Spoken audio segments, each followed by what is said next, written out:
Peace and blessings, family. This is your brother asarimhotep with the Madhu Andela Institute for the Advancement of Science and Culture. We have another good show for you today. It may be shorter than normal. Not sure, but I could drag some things on. But today's topic is on African American cosmograms, and we're going to get into what exactly all of that means in a bit. And I just want to say thank you, everyone who is joining us live. And of course, all of you who are catching the archive. I didn't do a show last week because I had tests to do for school. So I am back this week, and actually I'm going to do 2 shows this week. So I had another show scheduled for tonight, but I rescheduled that one for tomorrow and decided to do this one today. So today's conversation is based on, for some reason, like these cosmograms that I created 10 years ago, 10 or 11 years ago, and I posted them on my Facebook. But somebody, I guess going through my photos saw them and, started liking a number of them. So, when you like a post on Facebook, your friends may see it. And so it was kind of reintroduced to a lot of folks. So a lot of folks started liking the images that I created. So I decided I'm going to do a show because I've never done a show specifically dedicated to those cosmograms that I created 10 years ago. And so that's what this is. And so this will kind of lead into the conversation on tomorrow. So that's why I switched it. So Saturday night at 8 p.m. Eastern, I will be doing a show called Kimoyo, the African religion of vitality or vitalism, so to speak. And so that's going to be on tomorrow. And then, today is going to deal with the African American cosmograms.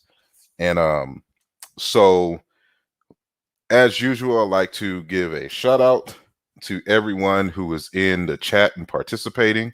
So I will have to kind of scroll up to see who was here. Peace and blessings to Medics82, Brian Hess, Brother Chavez, Don Williams, Omar Reed, Sister Monica, Jeremy Kador, Sister Amber Evans, One Love, Alexander Davenport, Richard Fortune.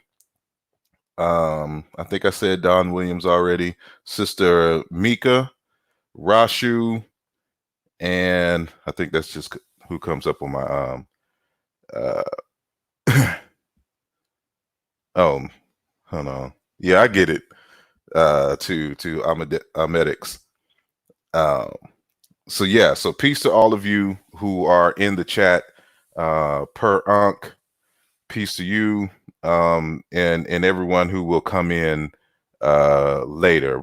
Brother Kofi, peace to you. So as usual, I like to teach what I know, and even on the verge of some emerging scholarship. But today, while the emerging or the historical scholarship is going to be part of the discussion, this is more so looking into the future.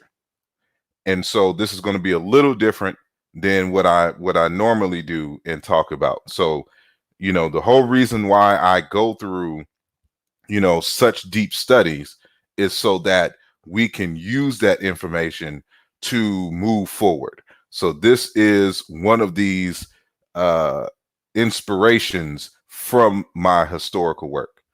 So without a further ado, peace to Jay Easy, peace to I Am King Sosa, and peace to, I think I said Omar Reed already. Peace to all of y'all who's coming to the chat. So without a further ado, I'm gonna get started here and share my screen. Peace of Niger Valley civilization. And I know that everyone's on deep quarantine, so I appreciate you coming out and hearing what I have to say. And I know y'all could be watching Tiger King right now on Netflix, all 7 episodes, but you chose to be with your boy, so I greatly appreciate it. So I'm gonna wait until I can see it on the other computer screen to make sure that everything is right and exact. Let me get a sip of water real quick. Okay, so boom, I see it now.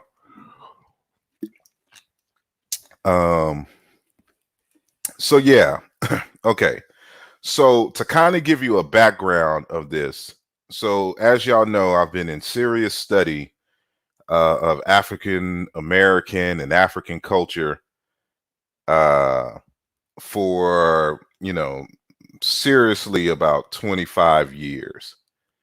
And, within the last, 18 or 17 to 18 of those years, I have been looking into, ways, looking into our past to see where we went wrong that led us into the transatlantic slave holocaust and what must be done in order to repair ourselves. And so somewhere in between there, probably between 2006 and 2007, I envisioned what I call the African American Cultural Development Project. And based on my studies, I came to the conclusion that African Americans did not have their own culture in the traditional sense. Now, I'm not saying that we don't have a culture. What I mean is that we don't have our own. And our own meaning that this is something that we actually sat back and designed with a certain type of African American person and African American ideal in mind. And I explained all of that in my 2008 book, The Bacala of North America, which is going to be going through a 2nd edition. So, but that's in the future. But so I started looking at what is culture and what constitutes a culture and what is needed to have a viable culture. And some of that will be discussed in our presentation. But in that was this need for our own pedagogy, our own ways of teaching, and our own signs and symbols to convey our values and things of that nature. So, of course, in the strictest Sankofa manner, I go into the deep wells of African deep thought, and I withdraw certain fundamental ideas, and then I use that as a basis, as a grounding for us to create our own systems so that we have more of a solidified worldview and frame of thought moving forward, so we can be just as identifiable as a people in terms of our deep thought in our culture as the Yoruba, as the Akan, as the ancient Egyptians, as the Amazulu, etc. So I understand that we are in the midst of developing ourselves. So we are very young, historically speaking, and so we've been going through a lot of trials and tribulations trying to find ourselves. And so instead of trying to make the argument that we are the ancient Egyptians, that we are Hebrews, that we are Moors or the original Arabs and Muslims, et cetera, et cetera. I understand that those things may have been true in the far distant past, but circumstances have forced us to become a collective here in the United States. And that instead of trying to identify with everyone else, we need to create ourselves the way that our ancestors created themselves in their respective locations in time and space. So the conversation is framed within that context of the African American Development Project, which is a collective project, that we're going to be seeking, input and ideas from across the country, from some of our best minds and our best creatives. And we outline, our culture and ways to implement it for the future. So this is just a small contribution in that greater project. So in traditional fashion, this is part of the Aluja project. So the word Aluja is a Chiluba Bantu word that means to make, to provide, to retrace one's steps, to refer to a place of origin, and to restore. So again, we are a people who have been decimated as a result of the transatlantic slave holocaust and the events leading up to and after that. And so we're trying to repair ourselves, restore ourselves, and make ourselves whole. And so that process I call Aluja itself. And or I use the term Aluja. I didn't coin the term. It's a Bantu word, and it has a cognate in the ancient Egyptian language. Is the Rouge part of Saruj, which means to make secure, to set right a wrong, provide, fulfill a contract, to restore, to repair, to make new again, to make grow, and to flourish. So the objective, in this discourse is, taking advantage of the opportunity to create ourselves without all of the baggage that our historical experiences have,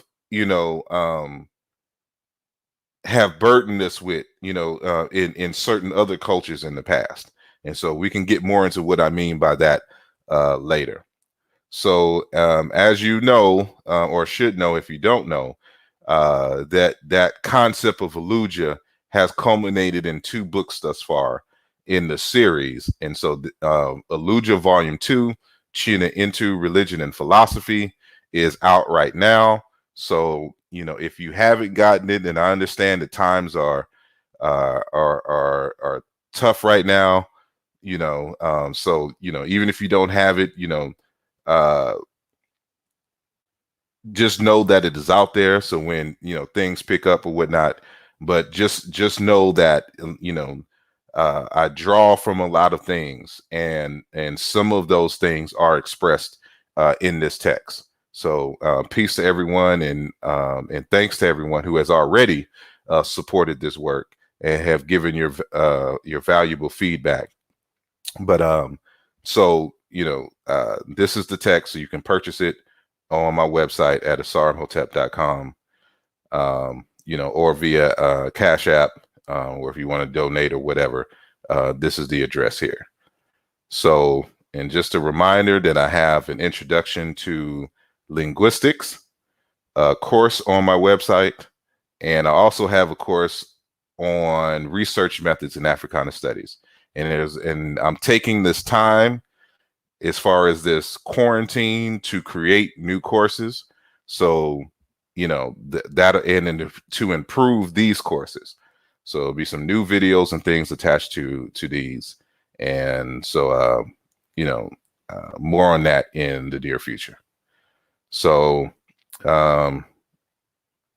this is just kind of keeping you abreast in terms of the organization I created called the Diopian Seals.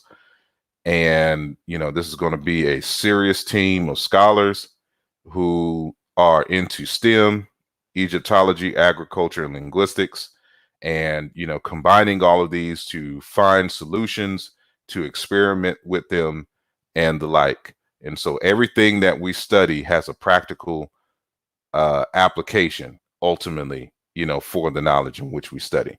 So more on that. And then, of course, with the linguistics, further down the line, you will see more information on mathematics, linguistics, and logic, and how all of those are used.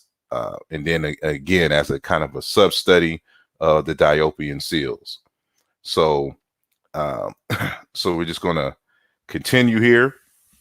So, I always like to ground myself in the discussion so that we understand fully from what perspective I am speaking from. And so when I'm talking about these things or about African people and African cultures, understand that I'm speaking from the perspective of an African and one who is grounded in the traditions and worldview. And that when we're talking about African people, we should always be grounded in African worldviews. And so this is just a standard of scholarship.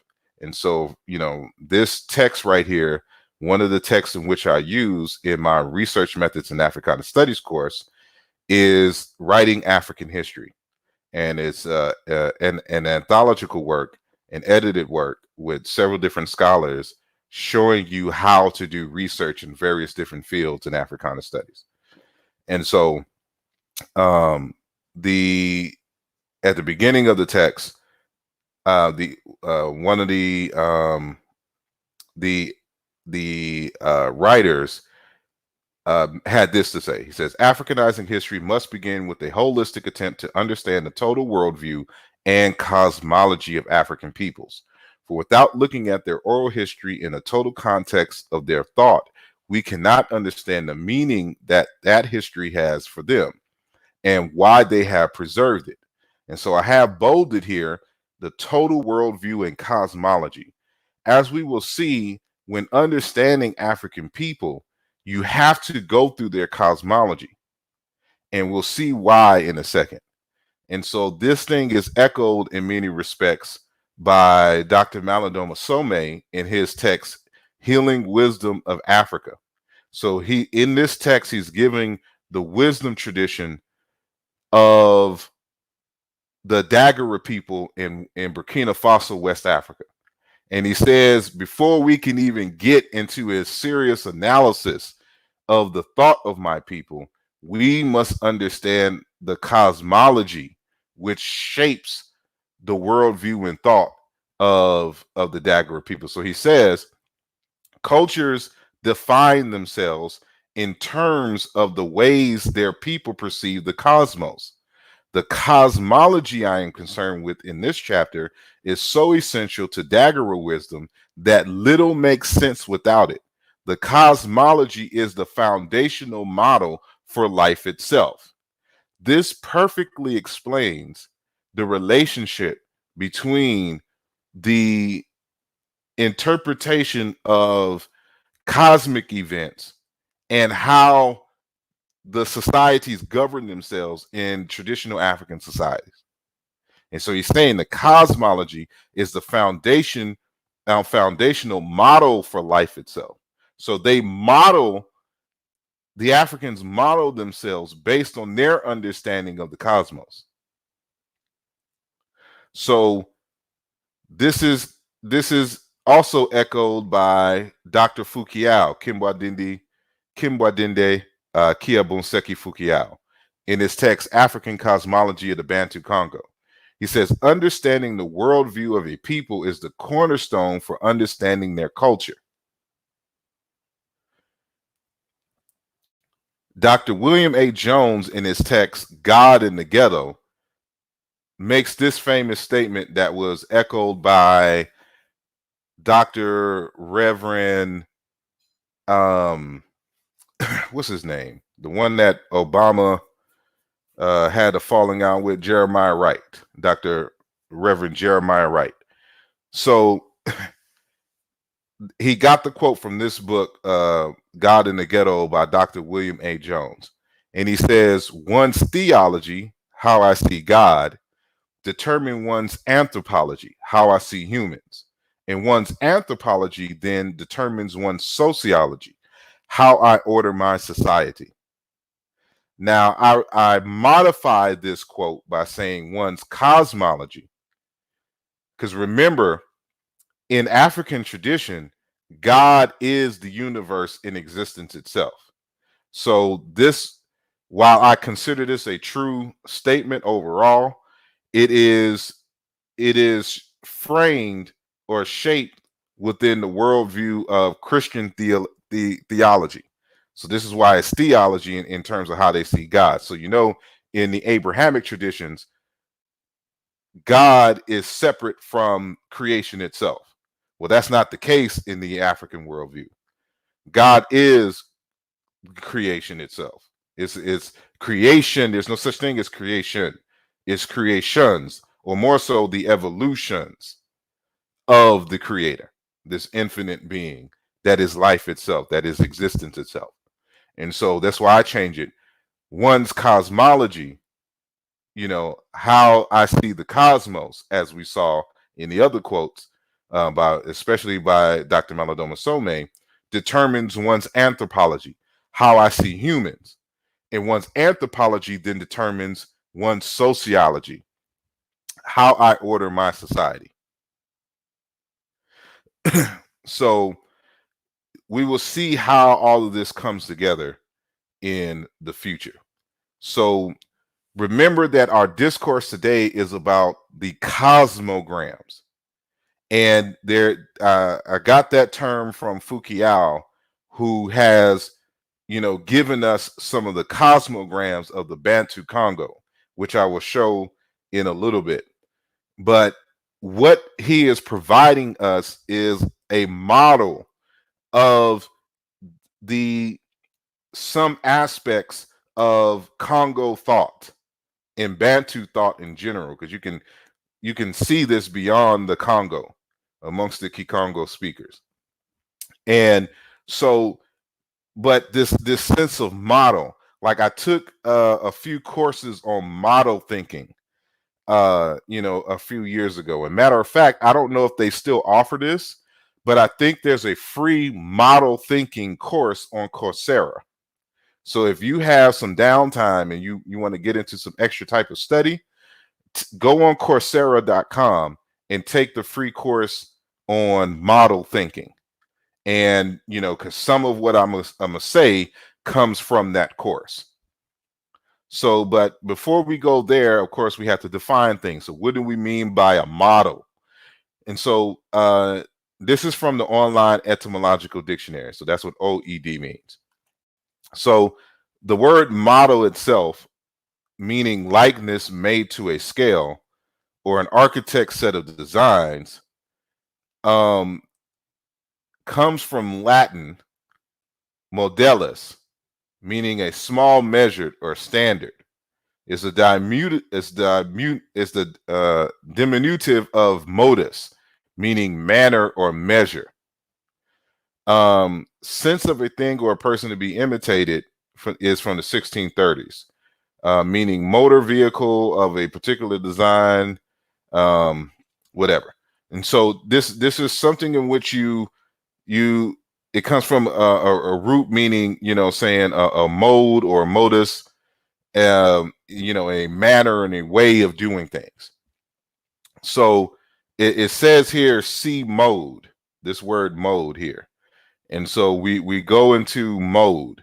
And so mode means manner. Again, from Latin, modus, measure, extent, quantity, proper measure, rhythm, song, a way, a manner, a fashion, a style.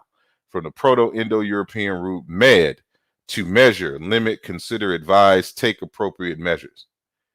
You know, and this is where you get the root medical. It's It's for the root where you get medical and medicine from. You know, and so meaning manner in which a thing is done. So a model is a representation of the manner in which a thing is done.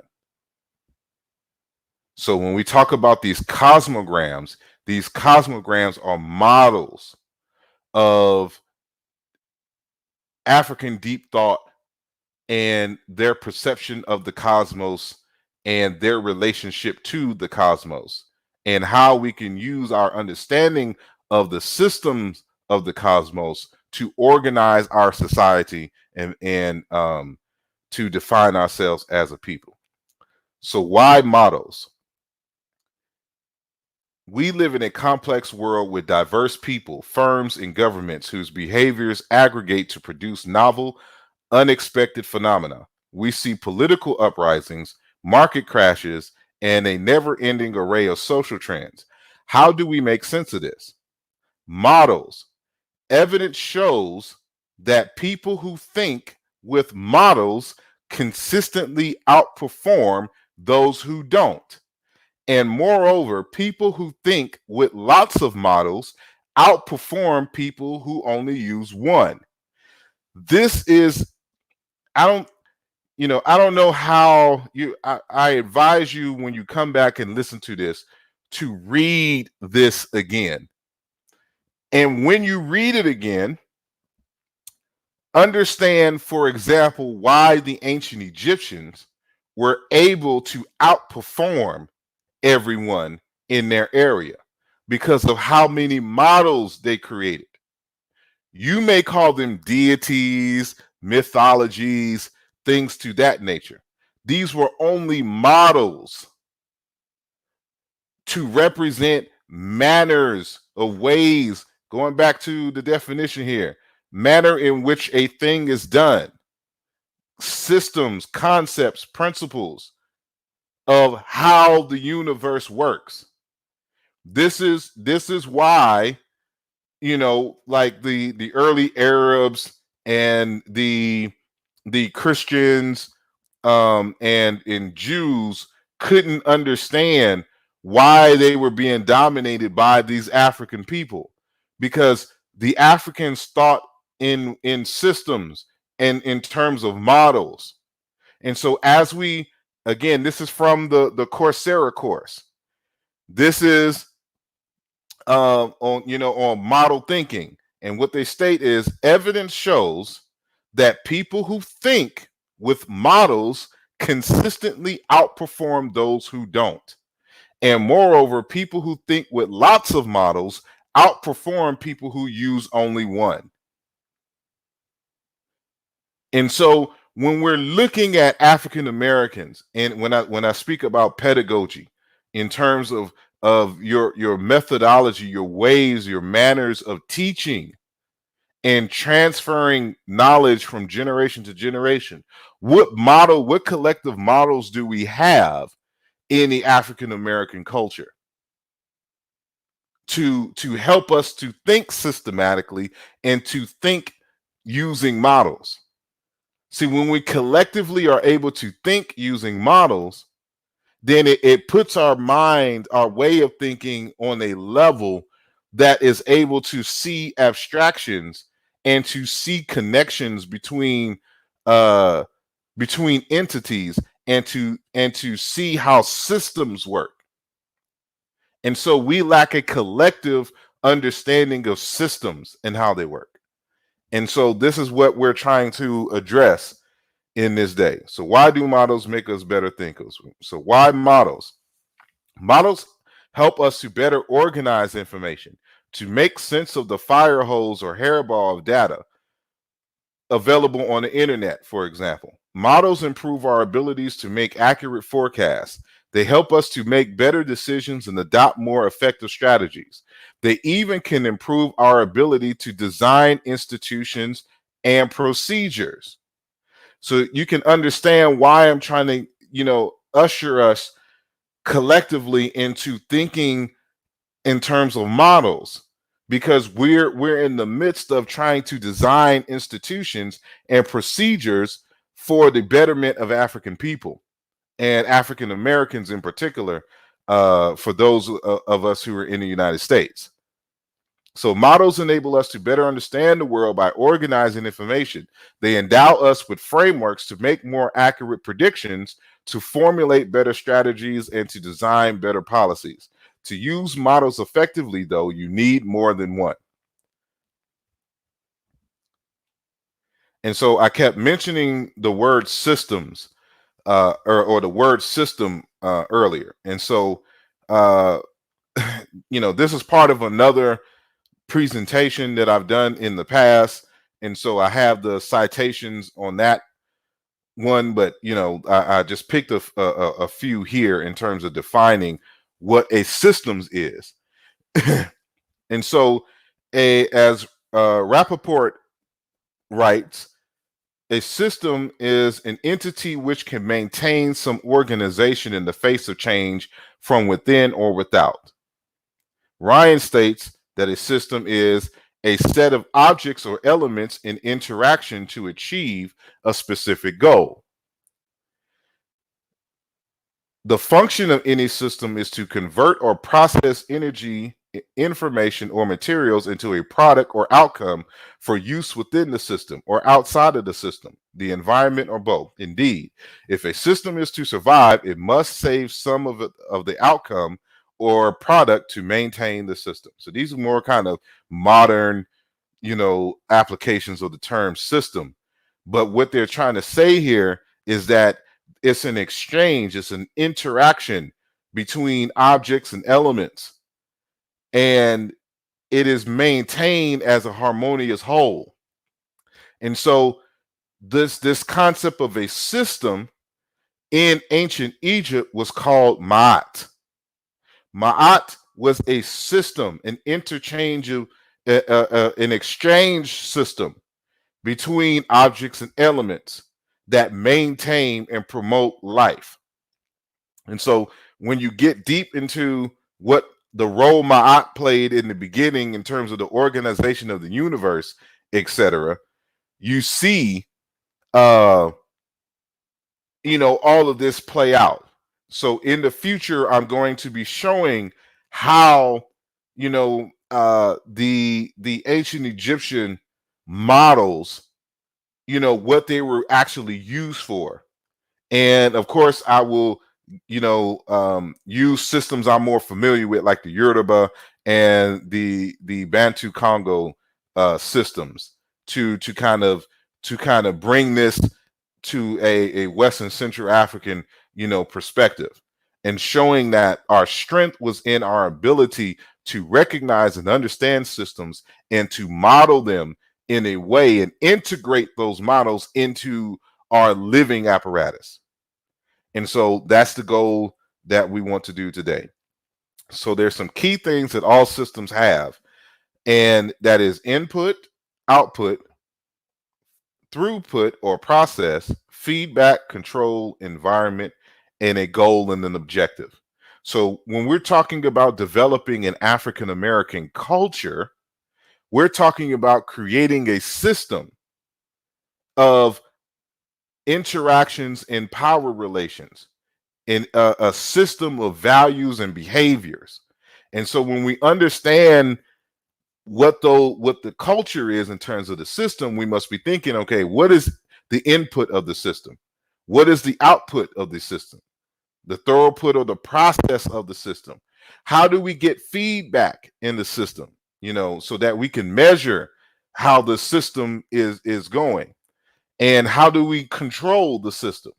What is the environment, the physical and social environment of the system? And again, what is our overall goals of the African American culture?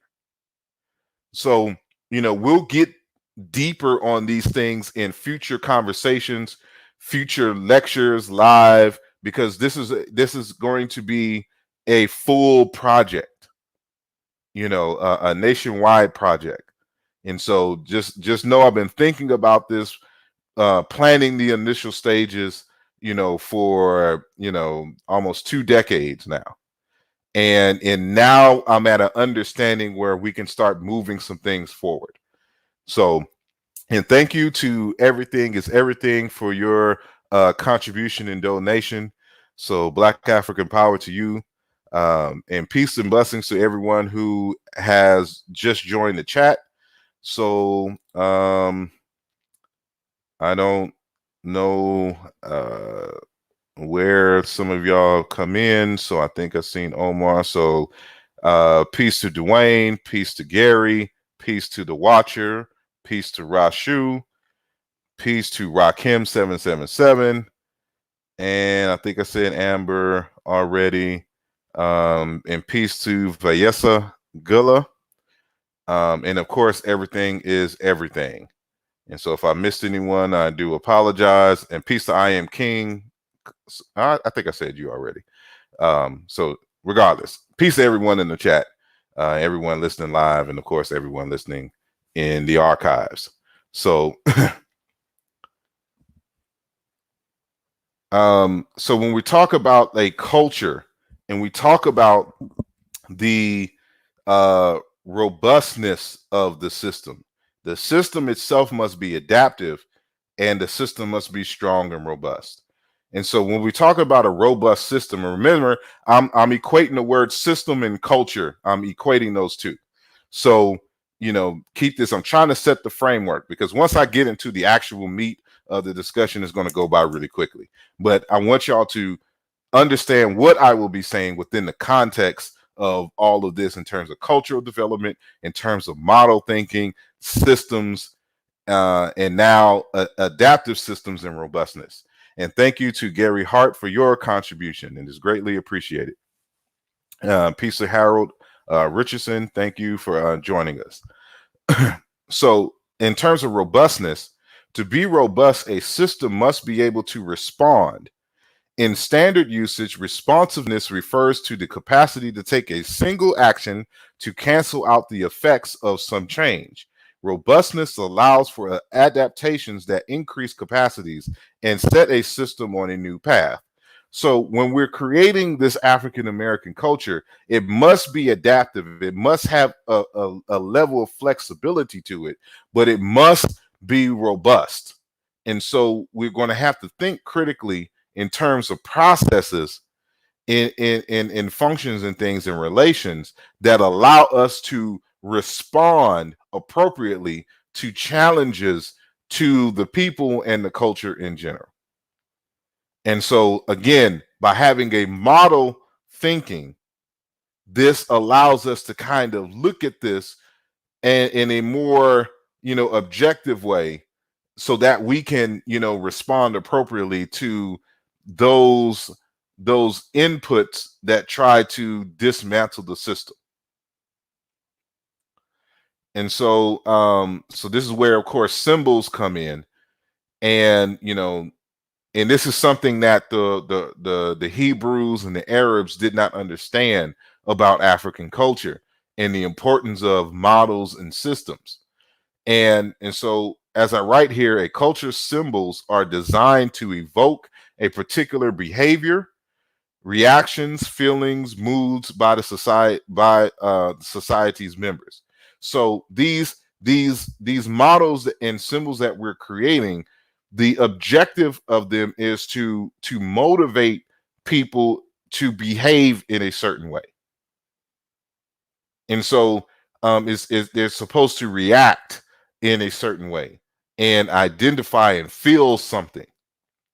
The way that white folks feel when they see the American flag, or how I feel when I see the Wu-Tang symbol. It invokes a certain type of feeling and reaction, and that's what we want to have when those of people of our culture see these signs and symbols that we are going to be collectively creating. And so I'm just getting the ball rolling, but it will be up to the people to contribute in a major way, so that we have truly a collective. Because I don't want this to be, we don't want to make the mistakes of the religious folks who is looking for a single savior to come up with all the great ideas, and then everything is pure from that point on, and can't be improved upon. That's not how we're operating. We're operating from the standpoint that two heads are better than one. So if we get a collective of great minds to contribute and to organize and design and culture that it has all the criteria that we mentioned earlier, then our grandchildren will have a fighting chance in the future. So now we get into some African cosmograms. Hold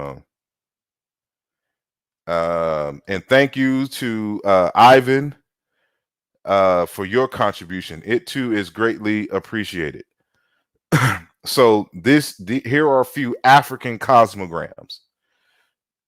And so we see on the left this it's kind of a mix, but they're in many respects, at least historically, the same people. So this, it's an organization here in the United States called the Mbala's New African Voodoo Ancestral Order.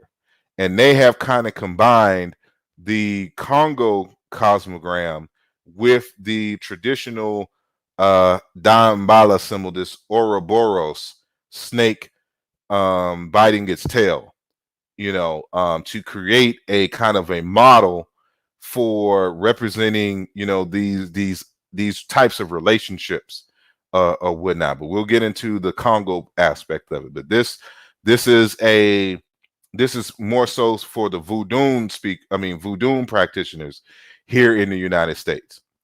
On the right here, for those of you who may have a lot of Dr. Ben's old, text, you will always hear him talking about these law of opposites that the Greeks allegedly took from the ancient Egyptians. But this model that you see over here comes from either Aristotle or Plato, but I think it's more so Aristotle.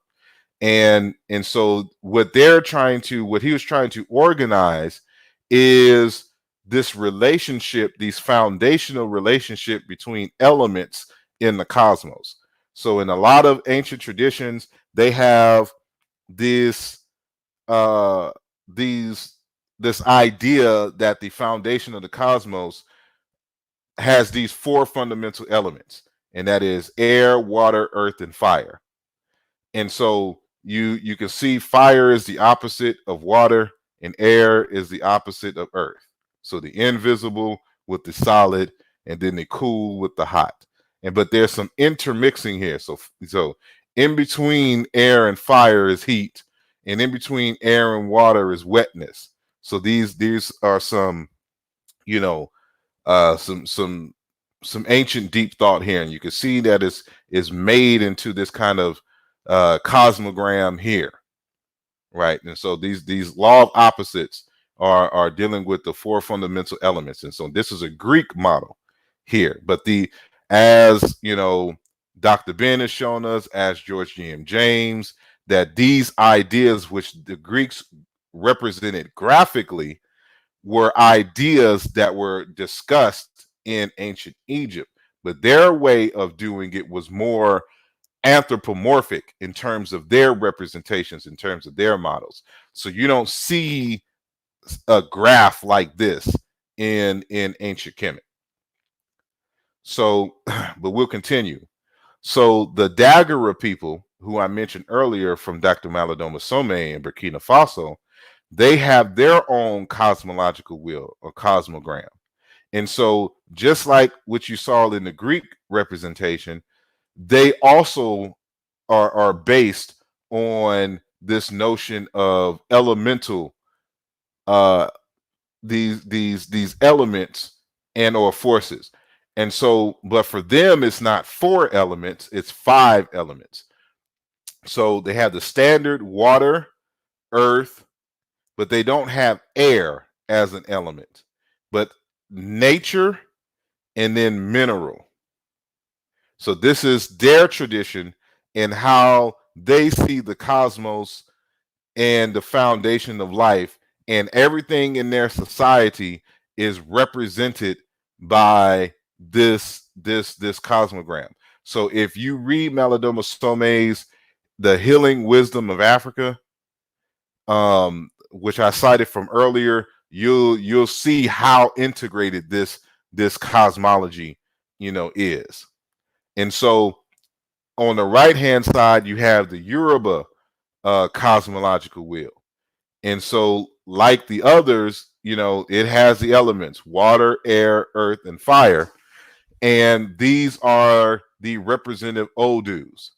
And so you'll see in some of the conversations about the calabash, and then saying the top part representing the heavens and the bottom part representing the earth, and these types of interactions. So you see, for those familiar with the Yoruba system of of divination, that these are what we call Odu markings.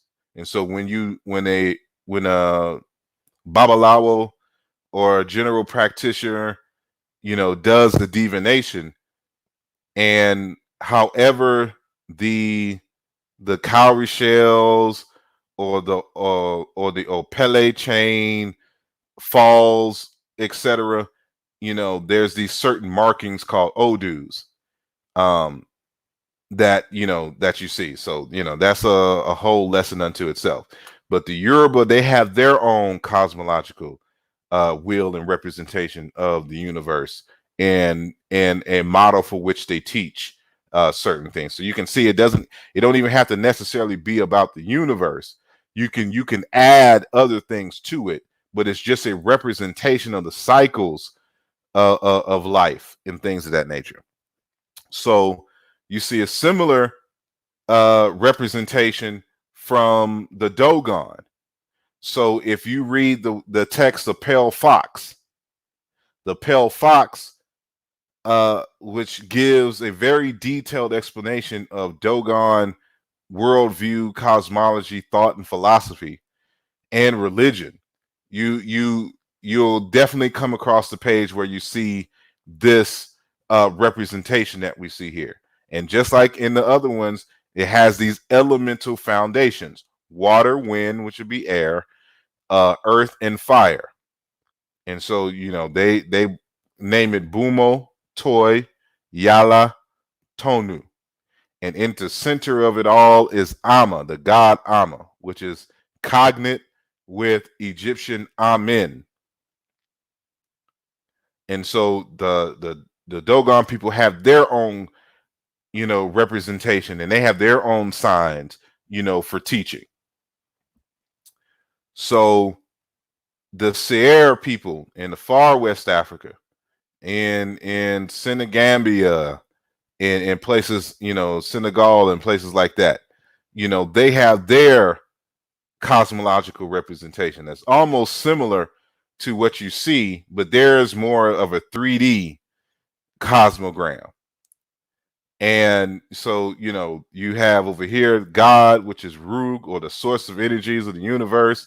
The sun here, you can see it has this square representation here. It's like a diamond. It's supposed to be like, this is kind of the heavens, and then like the underworld, the ancestral world down here, the flat, the earth right here, and then the heavens, and how they all interact. But notice that this is a representation of the interactions of energies or forces. And so this is the universal energies over here that make these lines. But you see the relationship between these. And then this is the ancestral world here. So there's the moon, Pangu, the sun, and this is the earth with trees, and it's a whole cosmology that is represented by this representation right here. And so our good brother Ben, I know, and the Mossy Warrior clan have had discussions on this as well. And so if any of them are in the chat and have the link to that discussion, you can see their representation or their discussion about this representation here. And so this is something that I've known, saying for a very long time.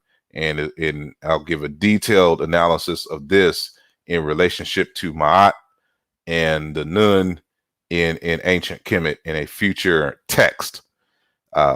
So, keep that in mind. So we go now to the Songoi, the Seunghi people. And so they have their own cosmogram. And so they have their own writing system and things of this nature.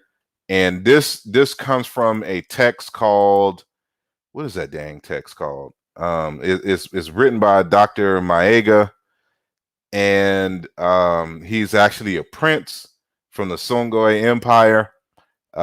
He's alive and well, living in Mali. He has texts that are written in French, but this one is actually written in English, and it has to deal with oral tradition. Dang, I forgot this because I don't have the text right in front of me. Because all my library is still in Philly right now, and I'm in Texas visiting. But it's like balancing oral tradition, written in oral tradition. I think that's the name of the book. So balancing written and oral tradition, and he's giving, at least in this one section of the book, the breakdown of Songhai religion and cosmology. And so just like how we see in the other one, you see the circle that's is demarcated into 4 sections.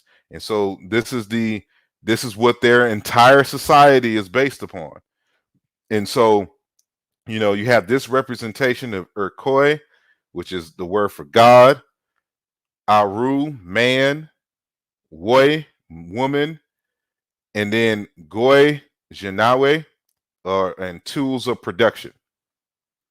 And so it's these interrelationships between God, man, and woman, and the tools of production that make the society. And he gives a detailed explanation of all of this in the text. So I encourage you, to purchase that text. It's a very good text, and he provides these other things in here as well. And so I think these are good cosmograms. And of course, this is modern, but it is a representation of this Songhai synthesis and relationships between things. So you see this circle here, and then this triangle here. So you're saying the human body in Songhai cosmology. And so in Songhai, we say the Songhai, but it's Songhai cosmology. The human being is a synthesis of spirit, matter, and it's like and the universe itself is the balance between all three. It's a synthesis between that. So you are part of the cosmos. The cosmos is part of you, and you are just a manifestation of that.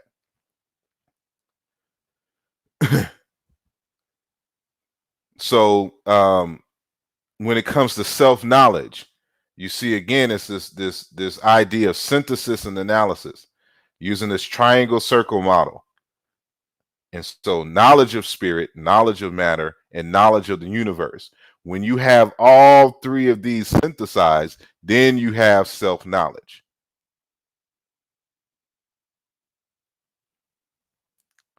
And so self-love, Bani Bon,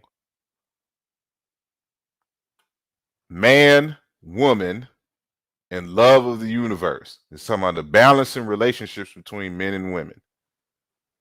All of this is it's, you can see how they're using these things, these ideas, to convey traditional thought. So this is in terms of value, the axiological dimension.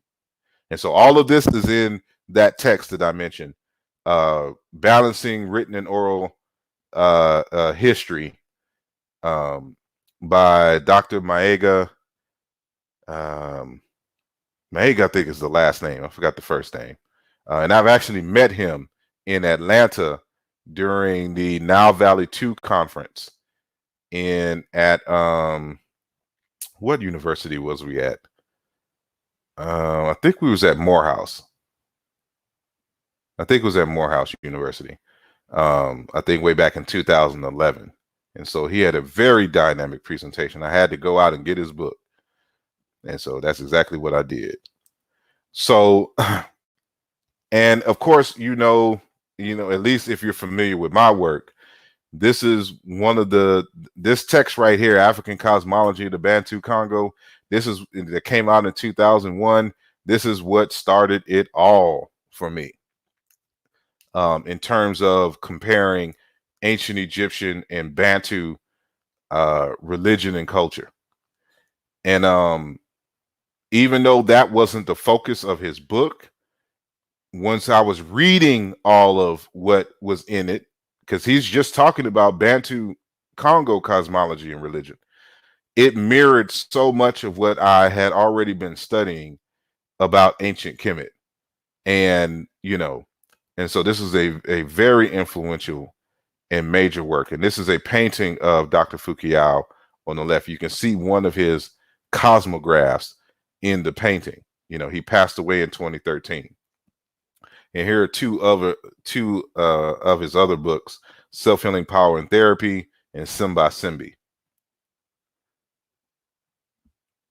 So as Fukuyao states in actually this book here, Self-Healing Power and Therapy, African society in general, and the Bantu in particular, perceive a human being as a power, a phenomenon of perpetual veneration from conception to death, a perceptual reality that cannot be denied, and more so after death, because this physical reality becomes a spiritually living reality in words, deeds, experience, image, and invisible radiating sun.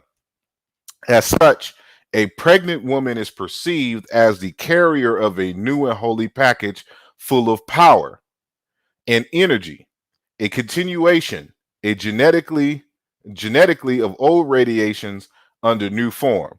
The entire community awaits for the coming of the package, the infant or the muntu to be born, and muntu is a Bantu word just meaning a human being.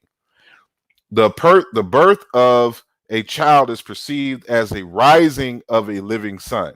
In the upper world, Kuinseki, the death of a human being is perceived as the setting of a living sun. In the lower world, Kuimpemba, the spiritual world or the world of the ancestors, the community of the dead. And so this is the representation of the cosmogram of the Bantu Congo.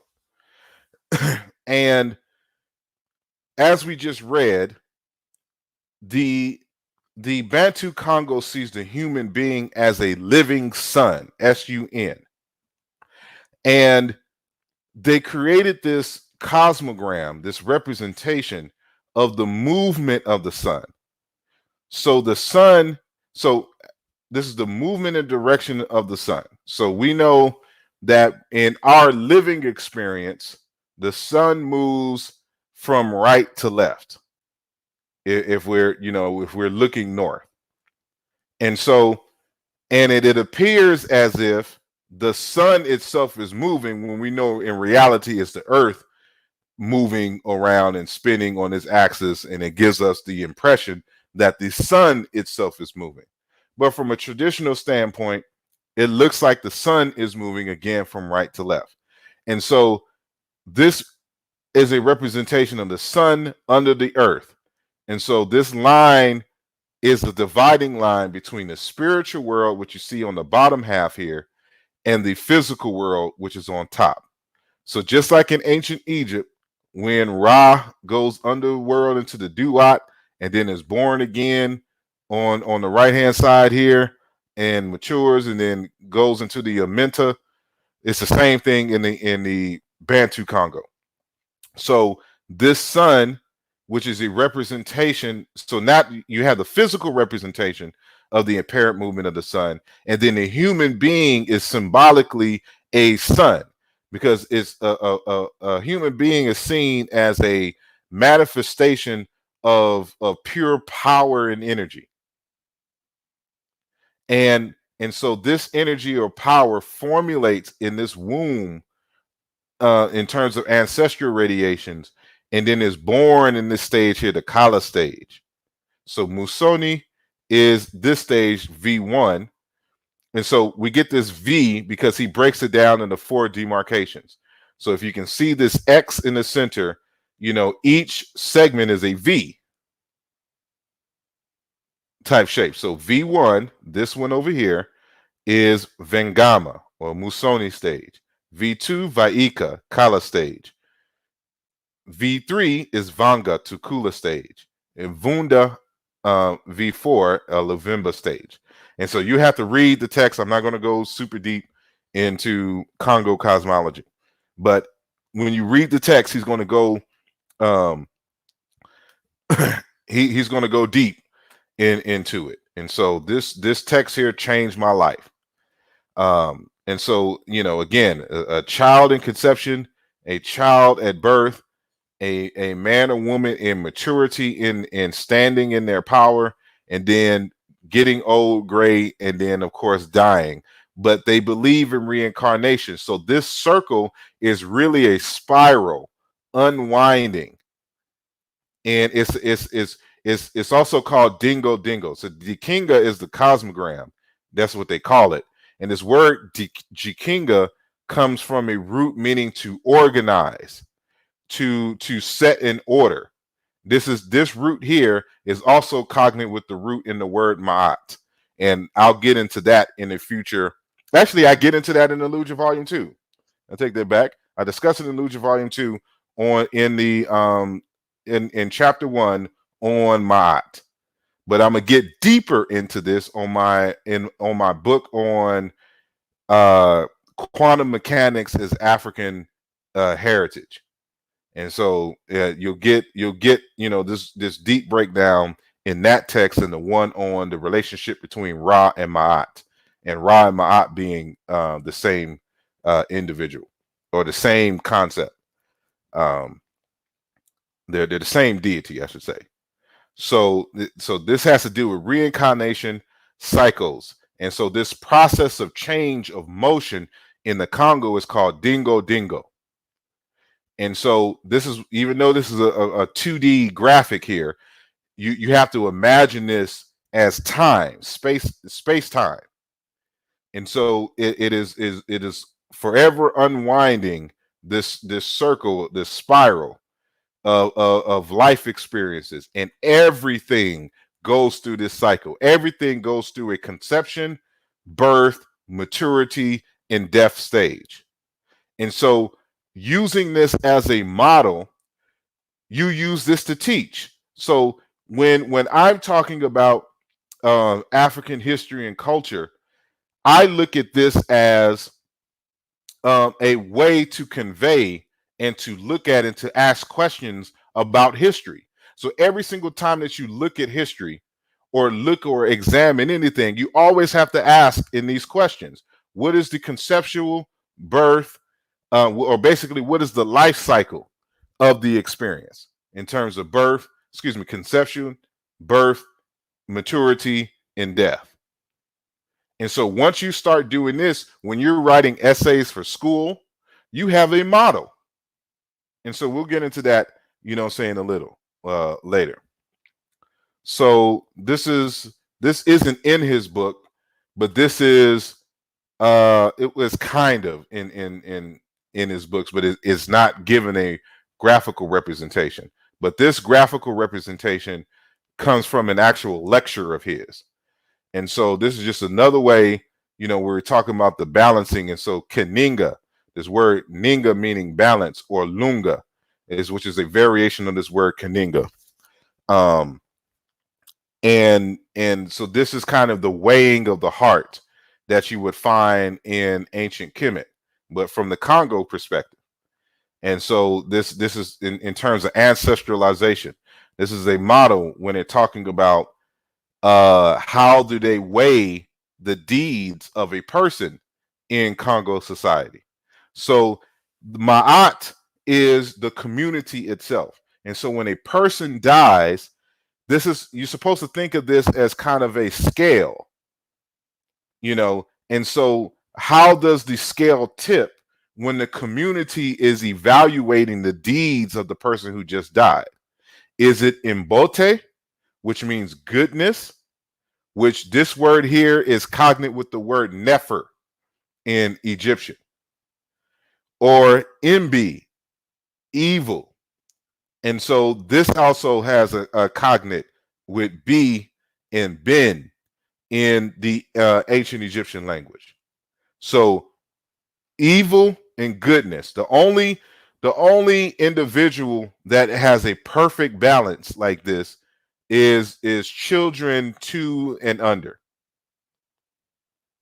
But after that, they begin to be socialized very heavily into the society.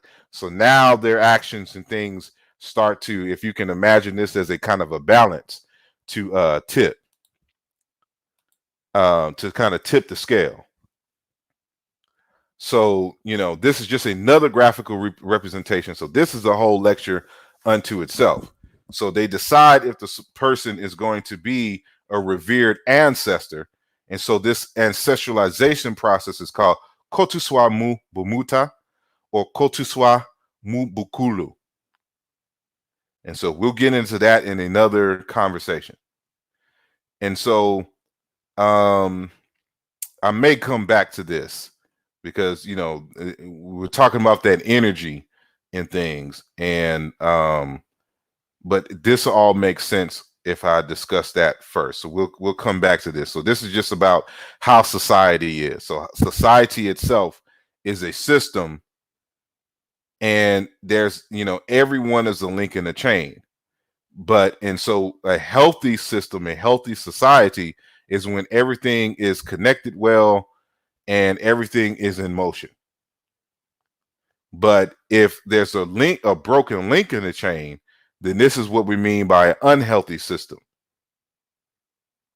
So, and so you can see the representation of an unbroken, you know, this is kind of a rope with some cowrie beads on it, and just, you know, a circle representation of a link here. So, and this comes from his PhD dissertation. So now, with all of that said, so y'all see just a few cosmograms coming from the general African perspective and things of this nature. So it's from these collectives that I created these African American cosmograms, and these are just, you know, some beginnings. These aren't the total, but I'm just showing us how we can use that way of thinking to explain certain realities and aspects of ourselves. So the justification of this comes from African wisdom traditions itself. And so what I'm showing on the screen right now is Professor Dr. Kaikosa Kajangu. And he is a scholar out of Malawi. And he has been very influential in my work. Ever since I've come to know who this gentleman is and his work. And so I've been communicating with him for a good number of years now. And he has moved to the United States. He used to teach out in California, but he now teaches and lives out in Maryland. But he wrote a text called Wisdom Poetry in 2006. And in it, he kind of gives this breakdown of the African superhighway of wisdom. And what he means by this African superhighway of wisdom is that there are roadways, kind of like, you know, how you have trade routes, you know, to do trade, you know, for commerce. You have these intellectual trade routes in traditional African societies, where Africans would travel long distances to be initiated in other societies' wisdom traditions. So it's not like from the Abrahamic perspective, or where they believe that they have the end all be all of knowledge, and that you are not to learn from other human groups. That's not how Africa rolls. Africans, you know, believe, like, there's this proverb that says wisdom is the flower in the garden of one's neighbor, meaning that, you know, you have to step outside of your house and go and have conversations with your neighbors to get wisdom. Matter of fact, there's a Bairu proverb that I always like to quote that says, "A child who has never left home says my mother is the best cook." And what it is saying is that, you know, you can't rely on simply your own experiences and even your own culture's experiences, your own people's. You're going to have to step out and learn uh, amongst other people. And you take what is valuable from their wisdom traditions and you integrate it into your own life personally, and possibly into your society. But when you're doing that, this is where the quote from Dr. Kajangu becomes very important. So he says, in terms of this traveling the superhighway of wisdom, the second fundamental principle about traveling on the superhighway of wisdom is speaking in one's own name. Every sage that I have so far encountered on my journey to wisdom has told me, as he was told by their mentors, speak in your name, never in mine. What does this mean? Sages will tell you to nourish your mind with teachings that have been enriched by countless generations of sages, but they insist that you must remain truthful to the voice that brought you into life, or the voice of your destiny. So, in other words, don't go into these other traditions and these other wisdom traditions and just parrot what they say. You must internalize the information and make it work for you, but you need to speak in your own name. So this is why you don't this is why it behooves me when, not to say behooves me, but it upsets me when you have these individuals who you be into these conversations or you be in these debates, and all they can do is parrot. Well, this is what Dr. Ben said, and this is what Dr. Clark said, and this is what Diop said, etc., etc. So you can tell that these are individuals who never traveled on the African superhighway of wisdom, because as the mentors of Kajangu, because he's initiated into several African wisdom traditions, or quote unquote secret societies. Matter of fact, rest in peace and rest in power to the great Baba Sangoma of South Africa, of the Amazulu people, and that is Credu Mutwa, who recently passed in this past week. And this individual, Dr. Kajangu, studied under him for 10 years. So he's initiated into the Zulu tradition. And I'm going to have him on my show in about a week or two. So we're going to discuss his work, but we're also going to discuss Credu Mutwa and why Credu Mutwa is important. So so again, so his mentors, that when he was getting initiated into these different wisdom traditions, told him to speak in your own name, never in mine. And so I take this to mean that you, again, have to create your own. And so use what we're saying to create your own. So this applies to you on a personal level, but this also applies to everyone in terms of your culture, your people as a collective. So while everyone is trying to be Moors, trying to be Hebrews, trying to be Egyptians, etc., trying to be Yoruba, trying to be Akan. We have to build our own wisdom traditions because this is the expectation given African culture. So this is what this conversation is about. Us putting together some of the pieces of the puzzle with us being able to speak in our own name.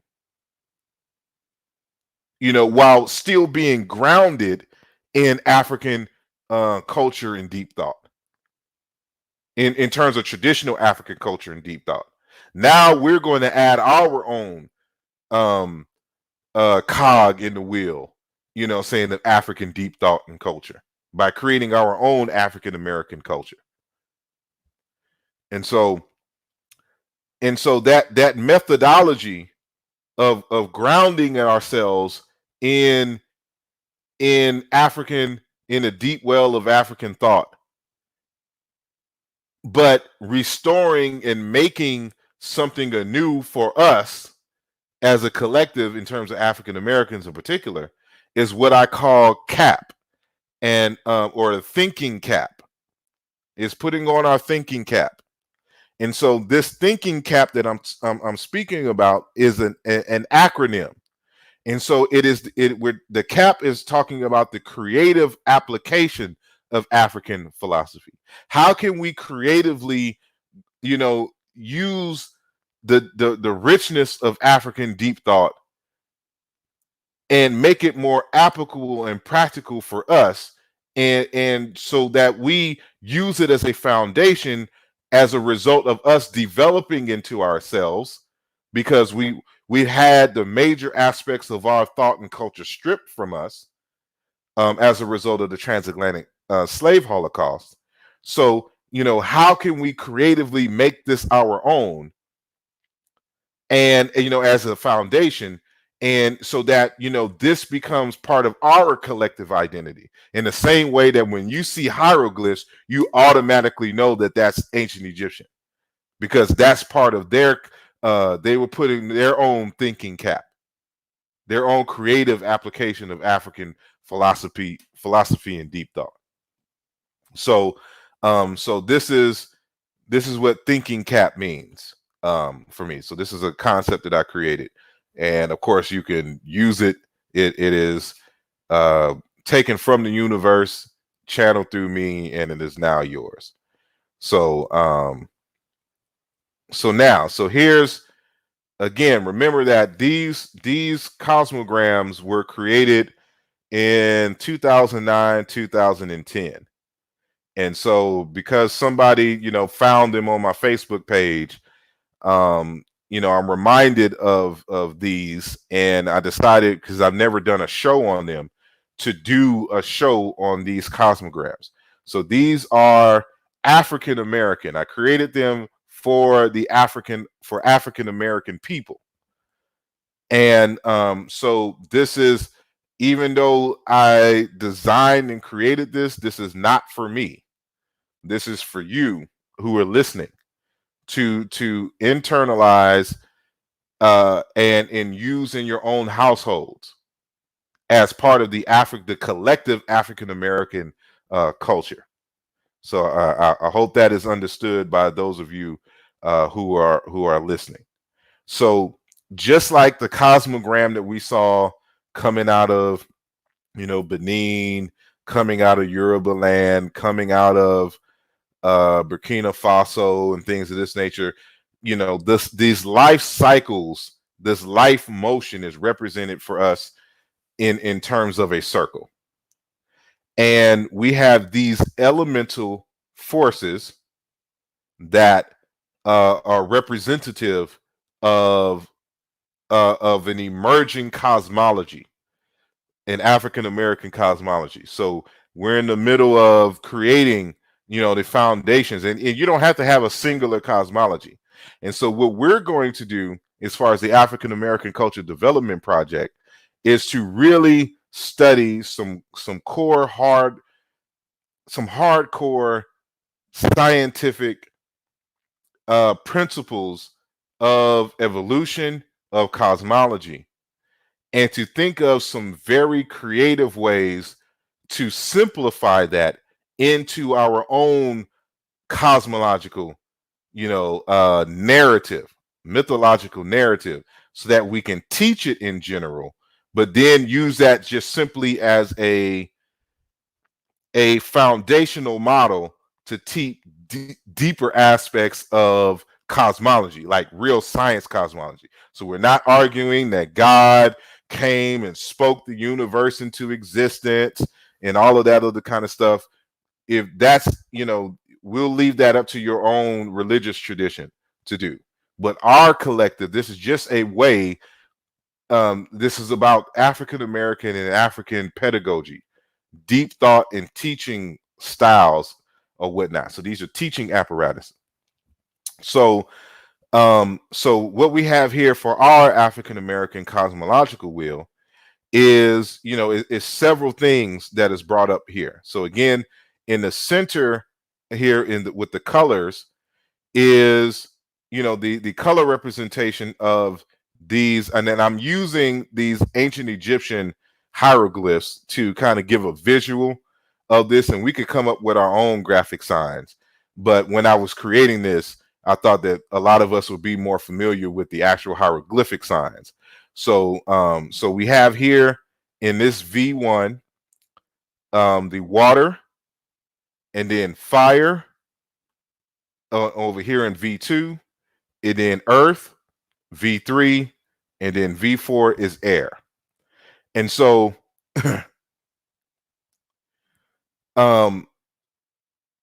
again, water, fire, earth, air. And so this is representative of course, conception, and we could take this in terms of our life cycle. And this is why you see these 4 stages of a bird, or of the hawk, so to speak, in these different points on the circle, or on the cosmological wheel. And so this water here is just like when you're in the womb. So when a child is in the womb of his mother, the child is engulfed in this fluid. So it's from this water principle, this fluidity, from which we emerge. And so this is symbolically represented by is V, as in Victor, for Tilg 841 in the chat room. So V as in Victor. So V1. So in the V1 section here, again, is representative, symbolic of the concepts of conception, potential, ancestral radiations, receive life's mission, and the concept of spirit. And so this is where all this development, comes into play. But then as we're moving in this cycle of life, we come to the stage where we are born and young. And so just like in the Congo tradition, how it's this potential pack of energy comes out, with youth and young is a lot of fire energy, that is just, any of you who have children know that, once they learn how to run and walk, it's going to be hard to keep them still. Especially if you're trying to get a family photo together, but then even when they're like young teenagers and things, it's just a lot of energy, a lot of noise, a lot of everything. But this side of the representation of the African American wheel is dealing with existence, life, growth, development, newness. And so remember, this all represents just life cycles in general, but we're taking the human being as a model and an example for this moment. And so as we're learning in life, we're developing skills or whatnot, we move on into maturity. And so this is the earth stage. So earth is solid.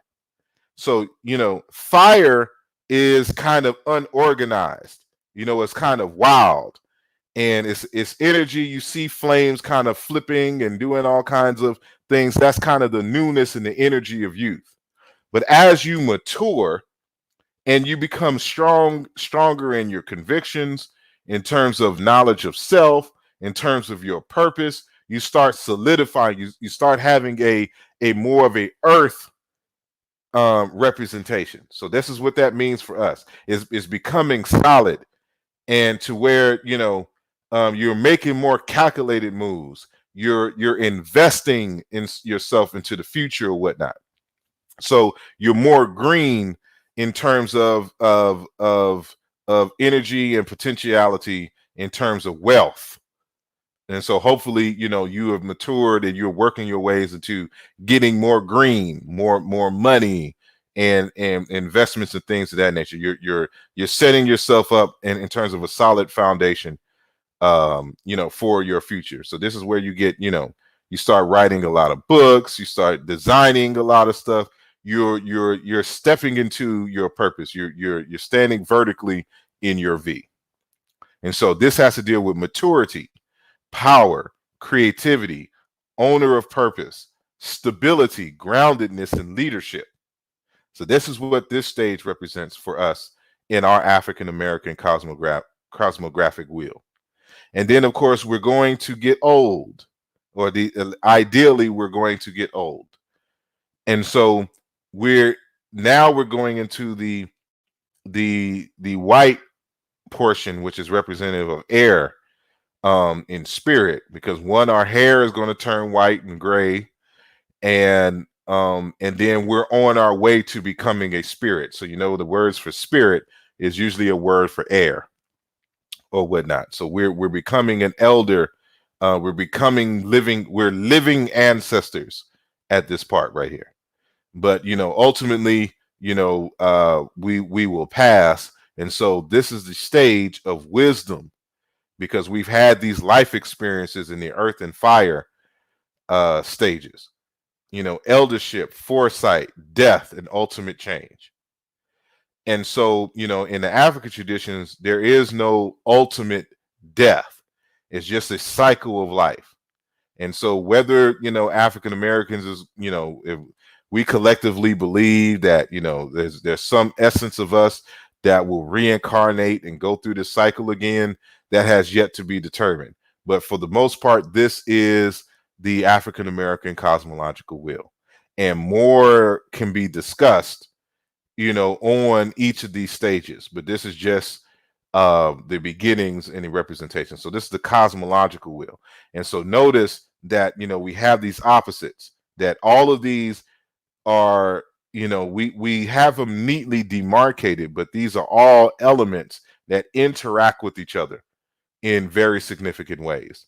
And so we can use this to teach literal cosmology.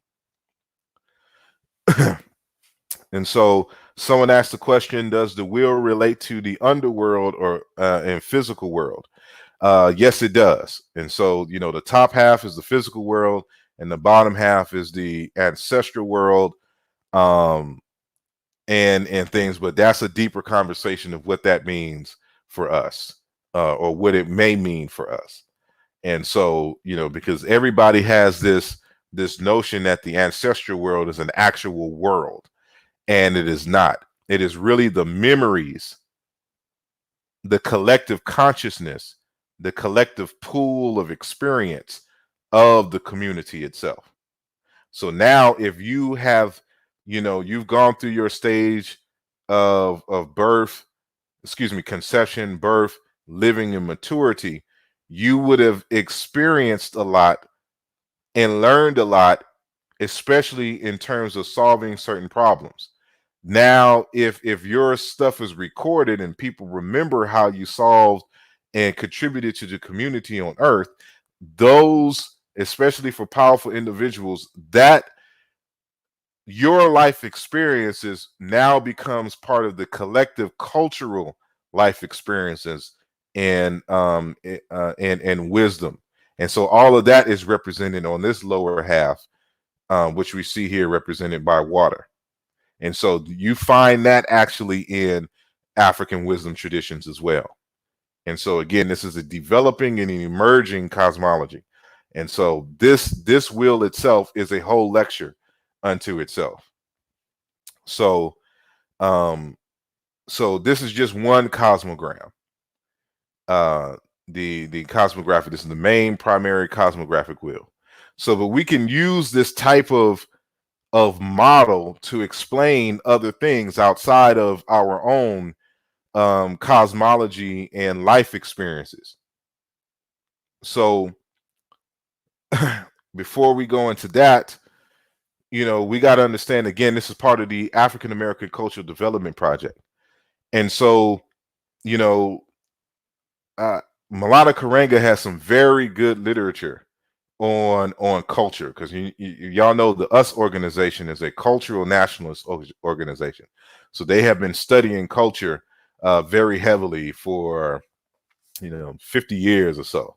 And so, out of that camp comes a lot of good cultural literature. And so there's other things, but I'm borrowing this from Karenga in terms of the 7 core areas of culture. And so this is, matter of fact, this is taught in the Temple School of Afrocentricity, from which I was taught at the University of Houston. And so these 7 areas of culture are history, mythology, motif or creative motif, ethos, which is values, and ethics and morality and things of that nature, political organization, social organization, and economic organization. So it's the synthesis of these 7 areas here that you have a culture. And so this is what we're dealing with. So this aspects that I'm dealing with here have to deal ultimately now with the mythology and the motifs. And so I created this cosmogram in the same tradition as we saw before, that kind of encompasses these 7 aspects of culture. So this is the culturegram, the cultural gram. But I've reduced the 7 into 4 because I like the number 4. And it has nothing to do with me being the quad on my line of Alpha Phi Alpha Fraternity Incorporated at the University of Houston AMU chapter. It has nothing to do with that, with me being the number 4. It's just 4 is just a good number all around in general. And so the political organization, the economic organization, and the social organization, I combine into this cos mythology, because as we saw earlier, how you think about the cosmos informs your political organization, your social organization, and your economic organization. So that's why I lumped them into cos mythology for our cosmogram here. So this is a second cosmogram, which I call a culturegram, and it's still going through these cycles as we saw in the other ones. So you have ethos, cosmythology, motif, and history. So this is just a representation of the interactions between all of these areas of culture. And the circle, even though I don't have the top half in terms of a line here, but you can just imagine it, where this word culture is just the line. So the culture is a circle, but is a system. It's a system of interactions in terms of your creative motifs, in terms of your cosmythology, in terms of your ethos, and in terms of your history. So these interactions make your culture, your system of relations between human groups, and it's forever cycling and adaptive. So your culture should not be stagnant. If it's stagnant, it's going to die.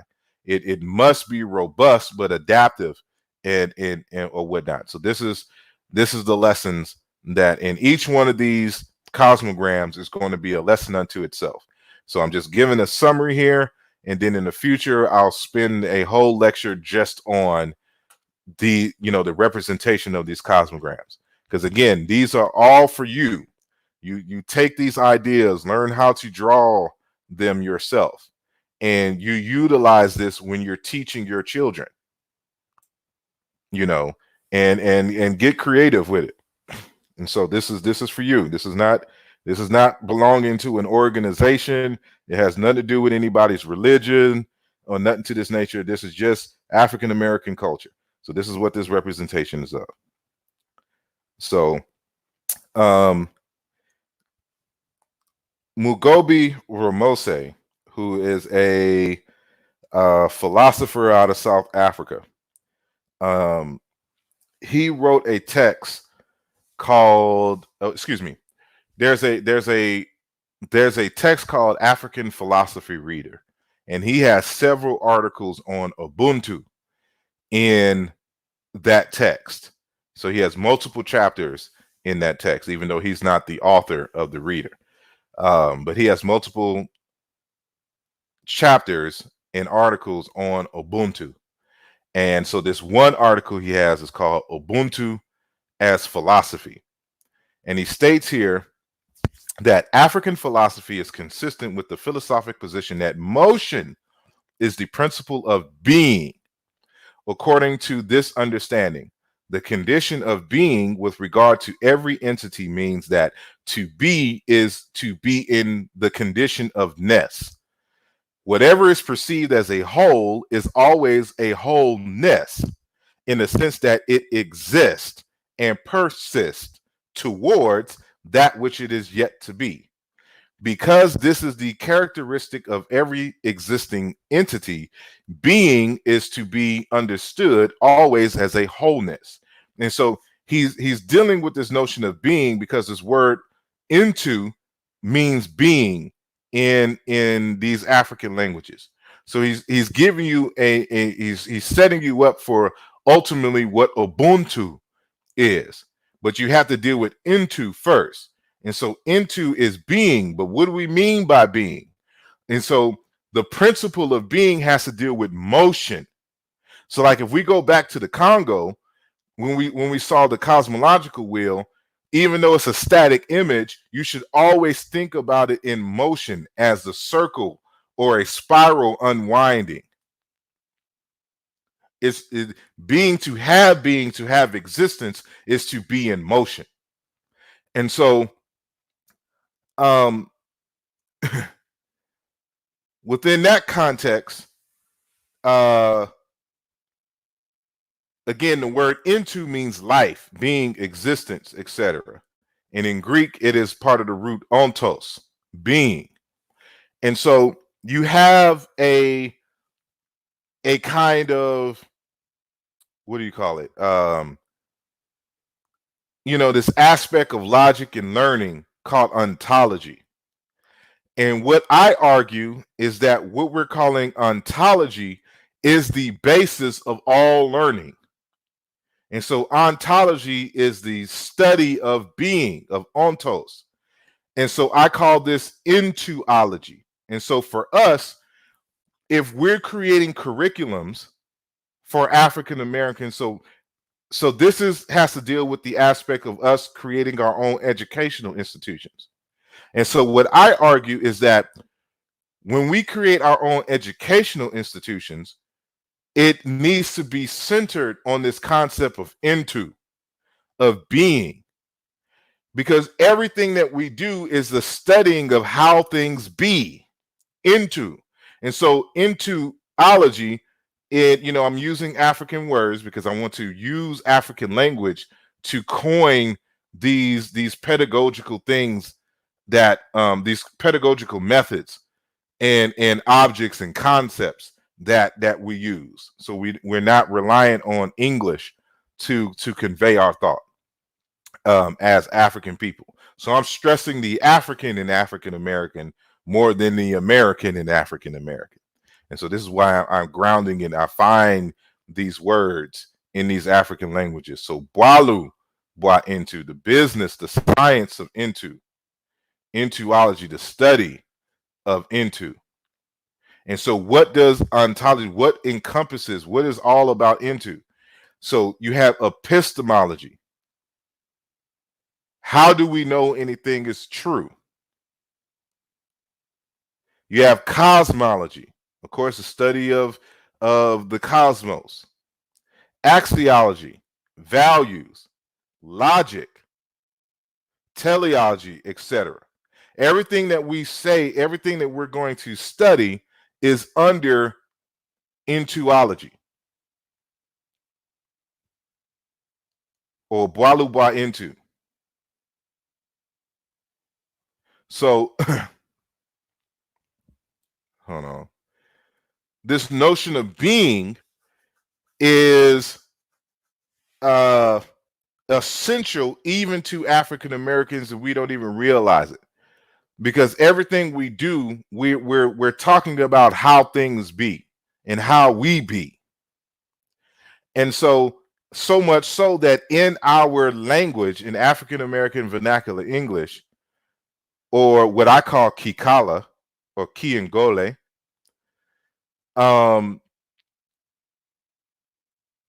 it is encompassed in our our present tenses. And so Toni Morrison, who recently passed away, in an article she talks about, she's a well-known writer, fiction writer, and so she was talking about where she draws her inspiration from in terms of African American history and culture. And she was saying that people, like students, are being punished for African American Black students are being punished in these English courses because in their language, in our language we have certain ways of conveying certain things that standard English does not have a way to convey. And so in standard English, we only have pretty much 3 tenses. But in African American vernacular English, we have 5 tenses. And so the examples that are given is like this, he running. And so this here means, that we don't have to have a copula, a verb meaning to be. We could just say he running. And so if we was to say this in English, we would have to say he is running, having the copula here. But number 2, he be running. He is usually, so we interpret this as he is usually running, or he will or would be running. So we're talking about an action in a continuous ness, or that it's something that started, of course, in the past, but it's a continuing action even to the present. So he be running, like this is a an action that the person does on a consistent and perpetual basis. So he be steady running. He is usually running in an intensive, sustained manner, or he will be running in an intensive, sustained manner. He's been running, meaning he has been running at some earlier point, but probably not now. Other examples: I've been knowing her. I have known her. About 11 o'clock, he been eating. He was eating. And then he been running. He has been running for a long time and still is. This is a use of the African American English stressed been in terms of remoteness. So this concept of being, that even when we articulate stuff, the nature of how we be is incorporated into our grammar in the way that we speak. And so when we're studying about human beings and ourselves in terms of logic, it all has to do with being and how things be, how things come to be, and how they will be in the future. So that's Boaluba Intu, or intuology, which is it's an umbrella for all of the disciplines going back here. for which we would study. So when we create our curriculums, it is my argument that we should have this in mind, that it should be organized like this. So with that said, I created an ontological cosmogram. So this deals with us on a personal level. So this cosmogram represents, again, us on a personal level, and it can also be argued for us as a culture. So this is on a personal level and on a cultural level, African American culture. So when we come into being, when that motion, that initial motion happens for us, and life, is present, and we come to the realization of ourselves, we wonder for ourselves, who am I? Where did I come from? What is my purpose? And what must I do to fulfill that purpose? And so these are the questions that mankind have been asking itself forever.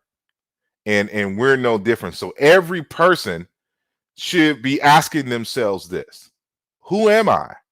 Where did I come from? What is my purpose? And what must I do to fulfill that purpose? But if we're going to keep it in the context of being, we re-ask these questions: who I be? Where have I been?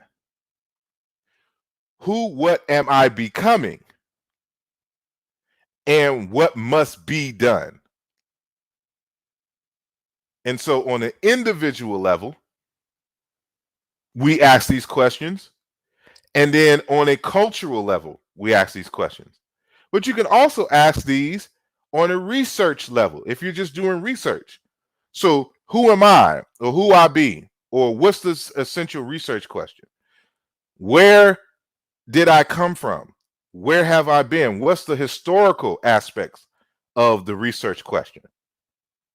Who or what am I becoming?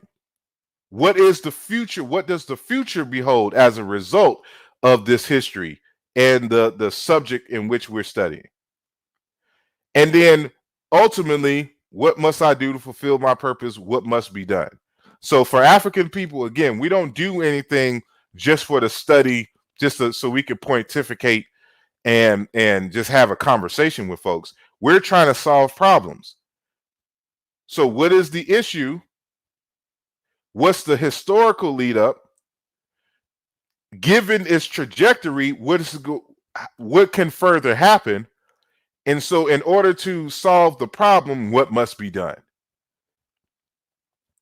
So again, you can use this in many different areas and aspects of life. These are all teaching tools. So I'll continue. And I don't know why I have this on here twice, but we'll continue. So now this is the African American value wheel. Hold on one sec. And peace to everyone who is just joining the conversation. You'll have to go back and rewind if you're just joining us to get the meat or get the context and the frame of our conversation. But right now, I'm going over the cosmograms that I created way back in 2009 and 2010 for the African American Culture Development Project. And so right now, we're on the value wheel. So this is another aspect of self that we have to come to know. So this is just a representation of this collective cycle, this spinning, this wheel. So in the V1 position, so remember that the V's have to deal with these demarcations that look like a V here. Excuse me. So we're talking about value. Now, again, I'm gonna have lectures on each one of these cosmograms into themselves. So right now I'm just giving a quick summary, but they have lessons that go with them. And actually I'm gonna create a small little book, and pamphlet.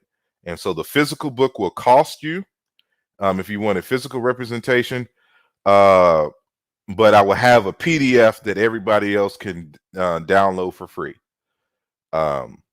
So the physical book will it'll be available if you want to have that on your shelf, but the PDF will be for free. So I'm gonna have all these cosmograms and the details of what they mean, in them in the near future. So anyway, so coming back, so within that, part of what I've realized over the years is that what we have to do was to learn how to strengthen and to create value for African Americans. The reason why, well, part of the reason why African Americans are flocking to Arab culture, to European culture, to Jewish culture, to Native American culture is because they don't see the value, one, in being themselves, and two, in being African. And so what we have to do is to understand, is to make being African and being African American, for those who are African American, and of course those who are Afro Brazilian, and those who are Afro London or British or Afro French, whatever that is, that you find, we find ways to make the people themselves valuable unto themselves, where we don't have to try to adopt other people's cultures, even if they're African cultures. The Yoruba people are valuable as Yoruba people. The Yoruba people don't have to adopt the Arab culture, the Jewish culture, the Greek culture, the British culture, the French culture, etc., etc. They don't have to adopt the Akan culture.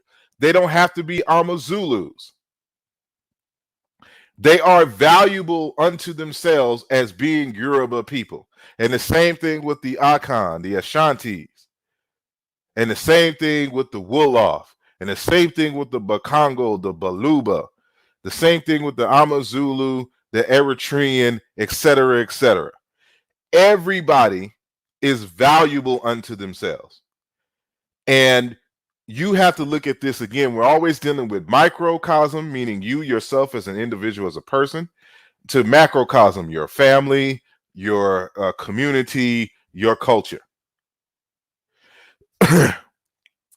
And so in this cycle of value, and it's not even really a cycle, it's just interconnected concepts of value.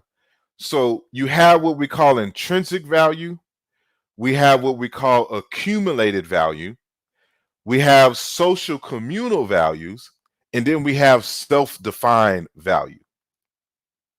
And so we'll get into that now. So in V1, when we're talking about intrinsic value, we're talking about the essential nature or constitution of the human being as spirit, a spark of spirit, so to speak. Meaning that, again, for African people, God is the cosmos itself. It is existence. And every human person, every phenomenon in nature is just a cluster, an aspect of the greater cosmos itself. And we can prove this in science. You hear Neil deGrasse Tyson talk about this all the time in terms of us being born from dying stars, and et cetera, et cetera. So we are part of the cosmos, and the cosmos is part of us. And so our value, we are born valuable. We're not like the Christians who are born in sin, or any kind of equivalent in the Muslim tradition, even though I don't think they have the directness of you're born in sin, but they have in their minds that there's this separation between God and man. And the only way for God and man to be united again is if you follow the tenets of Islam or the Bible, et cetera, et cetera. That's not our tradition. Our tradition is you're born valuable from the jump. because you are a smaller value of the great value, which is the divine itself. So just by existing, you have great value, and you don't have to earn that value. You don't have to accept Jesus Christ as your Lord and Savior, or Allah, or convey that, Muhammad is the messenger, or, anything to that nature. You are born automatically with this value. So this is what we're talking about. Intrinsic, it's inherited. Just by existing, you command respect from all of the human beings as a living being on earth. So we have to get our people to understand their intrinsic value, the value of life itself. So now we go to V2, and thank you to Don Williams for your contribution. It is greatly appreciated. So now, we're born with an intrinsic value. So now we go to the V2 stage, and we're dealing with accumulated value. So this comes as a result of your education and any kind of skill sets that you have accumulated over your lifetime. Because the more you know, the more skills you have, the more you are able to solve certain people's problems. You become valuable because of your knowledge and skill sets. So you add value by the accumulation of knowledge and skills. So we have to get our people to understand and to value education in trade, because the more, you become more valuable the more languages you learn. The more mechanics you learn in terms of fixing cars, or creating clothes, or doing architecture and engineering, you become valuable to the people. And so people, because this is the basis of your economy. Because, even though, we can learn a lot in our lifetime, you can't learn everything. You just don't have the time. So I want to pay people who have accumulated these skill sets and this knowledge to help solve certain problems of mine. So if I can't cook, I can pay someone who owns a restaurant to cook food for me, and I purchase the food from them. They have solved the problem for me. If I can't sew clothes together, I can pay a person or a company who makes clothes that they can clothe me. They are valuable to me because of their skill set and their knowledge. If it comes to, history, philosophy, art, etc., etc., these are all valuable in the life of human beings. And so if they have something, I purchase it. That's why I buy books, because I value the knowledge and the skill set of writing and synthesizing information and providing solutions to problems for us in those texts. That's why I buy books. And so those John Henry Clarks, those Yosef Ben Jokanans, those Asa Hillas, those Marimba Anis, those Naim Akbars, etc., ad infinitum, are valuable. They have accumulated skills and knowledge that I use to solve problems in my everyday life. And so just saying all that to say that you become valuable to your community. Now, if you ain't got no skills, you ain't got no knowledge, you become less. I ain't gonna say you have no value, because remember, you're born with value, intrinsic value. So you already have value, but you don't become as valuable, to the society if you don't develop any skills, and you don't develop, you aren't increasing in your knowledge. And so this is what we're, talking about. So this is on the individual level, but it's a community. So now, speaking of, we go into V3. So social and communal values.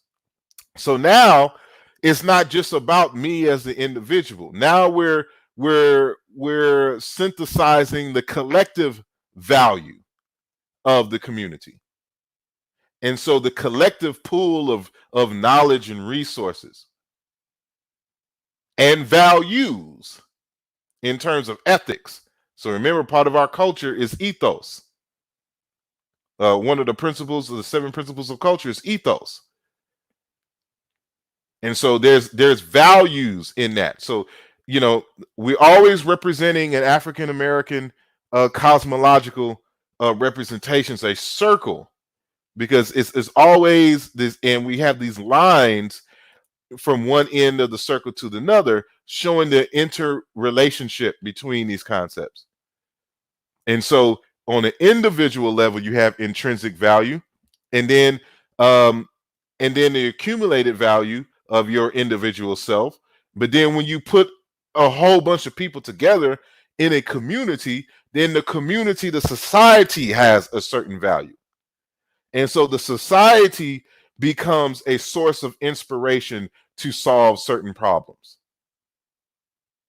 And so this is where we're trying to get us to understand that African Americans are valuable, and so the whole is greater than the sum of its parts.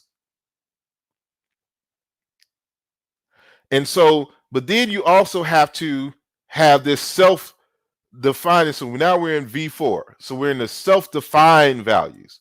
So while you have intrinsic value, you have accumulated value, where it's based on the knowledge you've accumulated and the skill sets that you have accumulated over the course of your life. And then we have the collective social values. You have to go back to the self and kind of figure out for yourself, what is your purpose? How do you define yourself? How do you define the value of what you contribute to society? This has to deal with your self-worth and self-esteem. And so what your self-esteem has to deal with, in many respects, your idea of of the value of your contribution to society and to your family. So even though you may go to college or go to a trade school and get some skills or whatnot, what does that ultimately mean for you in terms of defining yourself within family and community? How do you see it? So it's these 4 demarcations and these 4 areas that we look at in terms of value. And so we're looking to we're looking into ways to make ourselves valuable and our community valuable. Because if we see ourselves as valuable as a population full of knowledge and skills, we would send our money in the direction of our people to help solve our problems. So we got to create value for ourselves, and we have to see ourselves as valuable. Thank you to Sun Lion 55 for your contribution. And thank you everyone again who is just joining us in this particular conversation. So this is the intrinsic value. And so again, I went over the accumulated value. The value one accumulates as a result of acquisition of knowledge and skills. Social communal values, the values that the collective corporate community has agreed upon over the years to be the ethos that defines them as a collective. And lastly, the values, the self-defined value, the value that the individual defines for him or herself. And so this again goes with self-esteem. And so, certain people may see you simply as your skill set, but you may have a greater mission in life that goes beyond your simple skill set. And so that's where we, this, what is the value that you see in terms of your contribution to society. So here's another value wheel that I use in terms of the Madhu and Dela pedagogy. And these are just core areas of teaching. I'm a teacher, so I'm always thinking in terms of how to transmit information, how to transmit knowledge, and then in what areas should we, be kind of looking into when we're developing our culture and when developing our society to be in the future. And so, I have these 4 areas in which I talk about now. So we have philosophy. And so this is just, our way of thinking, using logic to be able to imagine, a world and imagine a way, a logical way to solve problems.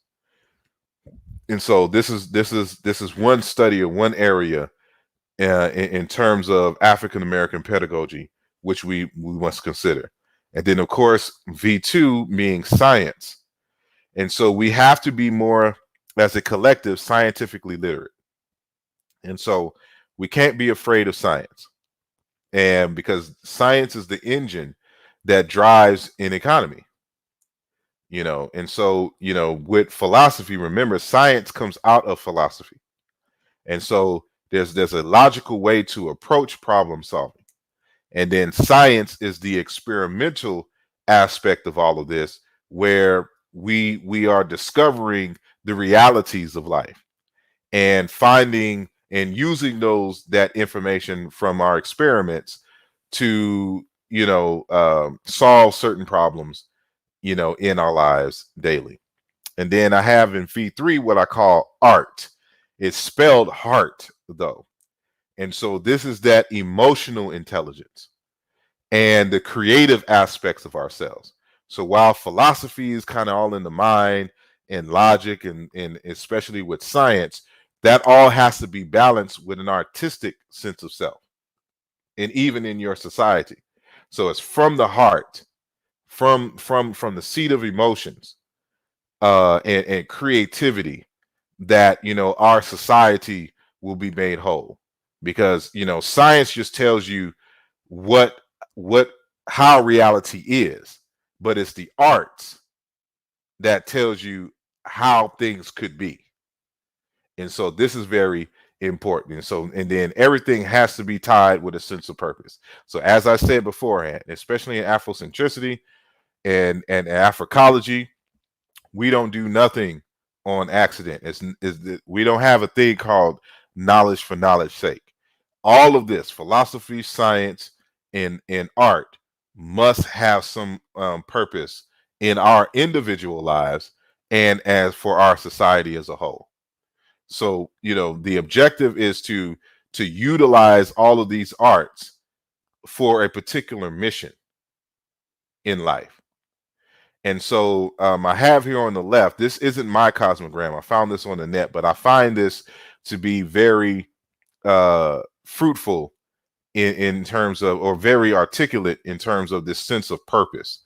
And so this purpose is this kind of Venn diagram that you see here. And so you see on the outer, it's 4 circles interconnected here. And then these concepts, made here. And you'll see that, much of this has a lot to do even with the value wheel that we saw in the previous slides. So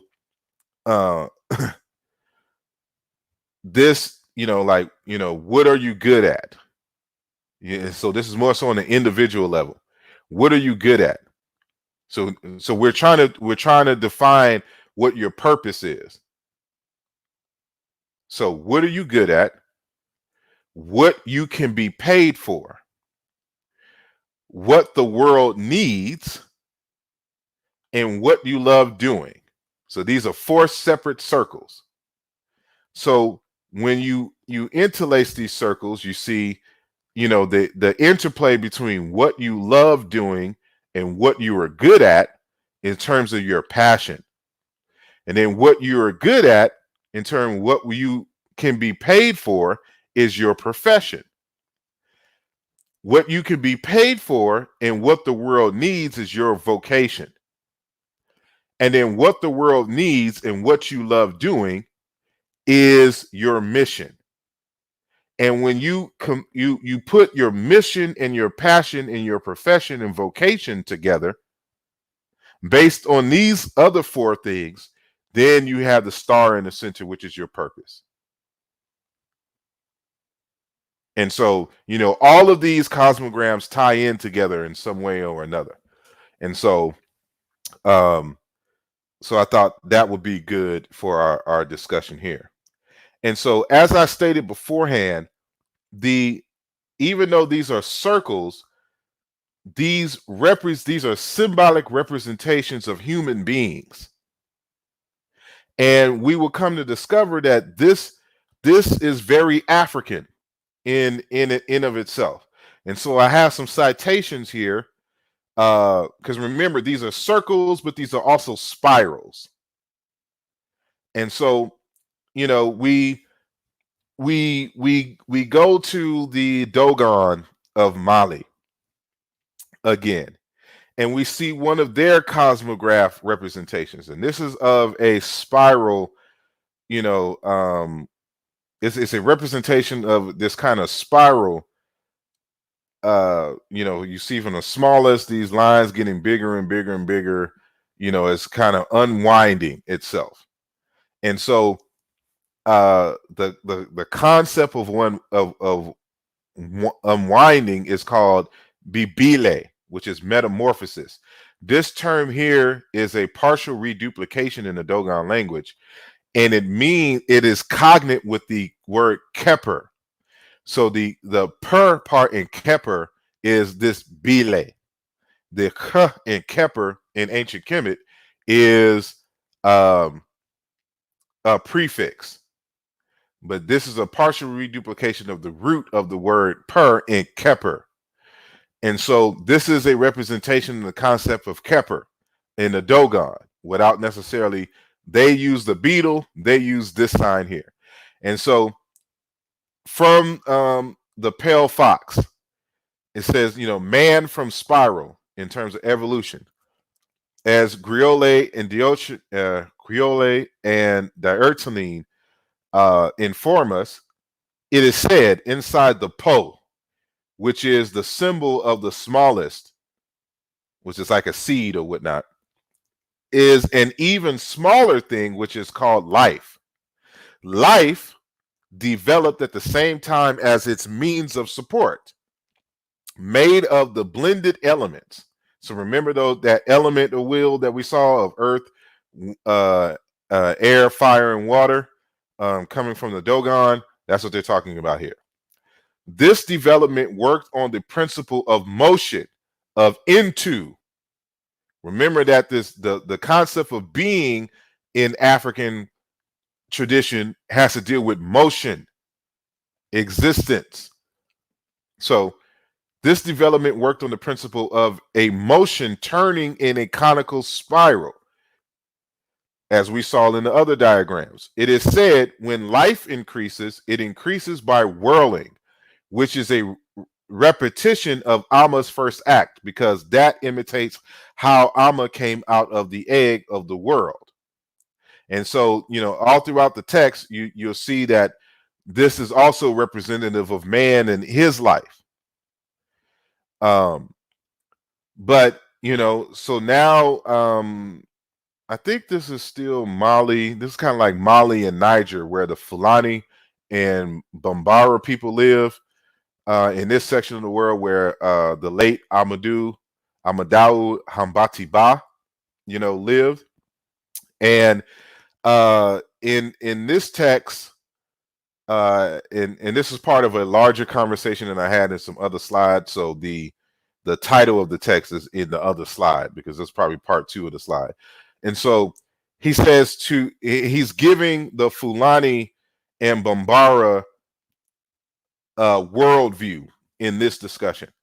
And so he says, To contain man, the all-in-one being, talking about the human being, Ma Ingala, the creator, devised a special body, vertical and symmetric, able to contain at one and the same time a piece of all existing beings. This body, called Fari, symbolizes a sanctuary where all beings are moving in a circle. This is why tradition regards the body of man as the world in miniature, according to the expression Mayi Dini Merin Merinin Deye, which means man is the universe in miniature. So you'll see this discussion in my second book, The Bacala of North America. And so we'll get into why I have the circles represented as human beings in our abstract representations of ourselves. But again, we can teach cosmology through our mythology because we are the world in miniature. And so but this is coming from the Fulani and Bambara traditions in West Africa. So now we go back to Malidoma Some from his text of Water and the Spirit. All human beings are circles. This is Burkina Faso. Our setting part represents the coolness of water. It provides the peace of the body and the soul and bridges the gap between how we look on the outside and how we are on the inside. It brings us to our family, the village, and the community. It makes us many. The God of the setting side is the God of the water we drink, and the water that quenches our thirst. So again, he's talking about the cosmology of the Dagger of People. But, I wanted to highlight here that all human beings are circles. So you see, this is kind of ubiquitous in West Africa, this particular concept that we are circles. And so, again, using models, we can use the human body itself as a model for things. And so the human being, the physical being, is kind of a hodgepodge of different systems. So you have the integumentary system, the skeletal system, the nervous system, cardiovascular circulatory system, genetic system, the muscular system, the lymphatic system, the respiratory system, the urinary system, the excretory system, the reproductive system, the digestive system, and the immune system. And so we should know about the immune system because all of us are stuck in the house right now instead of being at the club because there's this rogue virus going around messing up our immune system. But the point here being is that our body is itself is a set of systems, and we can use the body to convey and articulate other types of systems. And again, remember that I'm a teacher, so I'm looking for ways to teach and be able to explain certain things to different types of people, especially young people. So what I did, was to use some of the body systems as ways to teach like economics. And so the intercommunitary system, could be used as like to represent advertising and marketing.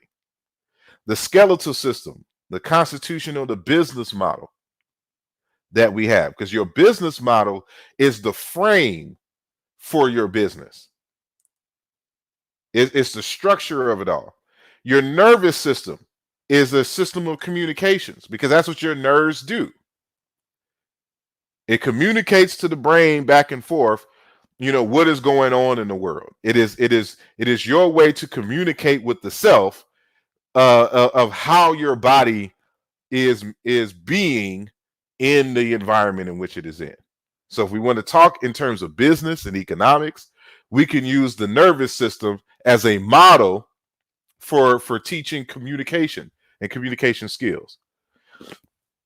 The cardiovascular system, in terms of the allocation of resources in a system. So, in computer science, we would consider the cardiovascular system the operating system. because that's what your operating system does on your computer. It manages resources. Your genetics system, your inherited culture. What have you accumulated? How do you get to the point in which you're at now? Because you use your culture as a foundation for your business. You sell your culture ultimately to people. How you design houses, the interior design, your value system in terms of life and roads. All of this can be integrated into a whole. And so, as in genetics gives you the instructions on how, it gives your body the instructions on how to be. Your culture is the genetics of your social system and how it should be. So your muscular system, it is, that's what you use to be able to move. That's where all your power is localized in the muscles. And so that is what allows you to do work, to lift, to walk, is your muscles. So your sense of purpose, your mission, and the resources that you have, that's the muscles that motivate you to move into the world. Your reproductive system, could be used in a sense in terms of franchise. How do you plan to reduplicate yourself? In terms of business, how are you going to reduplicate the products and services and systems that you've created? The digestive system, the cash flow, raw materials, information. You're changing your raw materials into things that you can use within your society.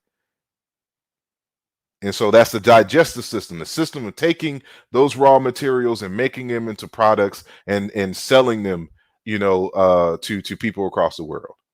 And your immune system, defense and law. If you run a business, you are bounded by certain laws, and you're going to have your own constitution for how your business runs.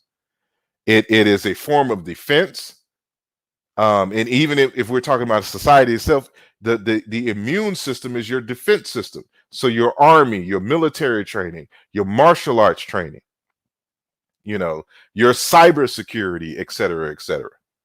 And so, again, this whole conversation is about models. So we can use the human body, just like our ancestors did in ancient Kemet and in other places in Africa, as models to have conversations about the interactions between phenomena that maintain and add life to life. So lastly, we'll be having a conversation soon about renaming Africa.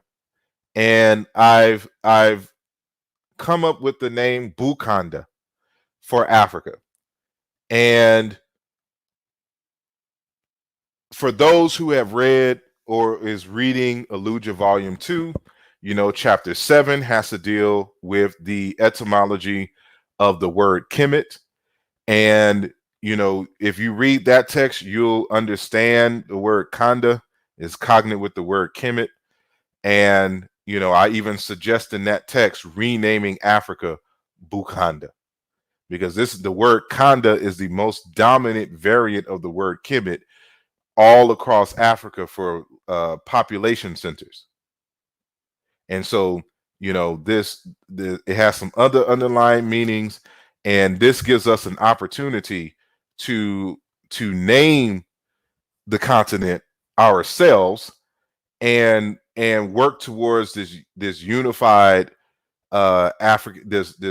these unified African states, and to create a whole system of state relations. So Bukanda is my suggestion for renaming of Africa.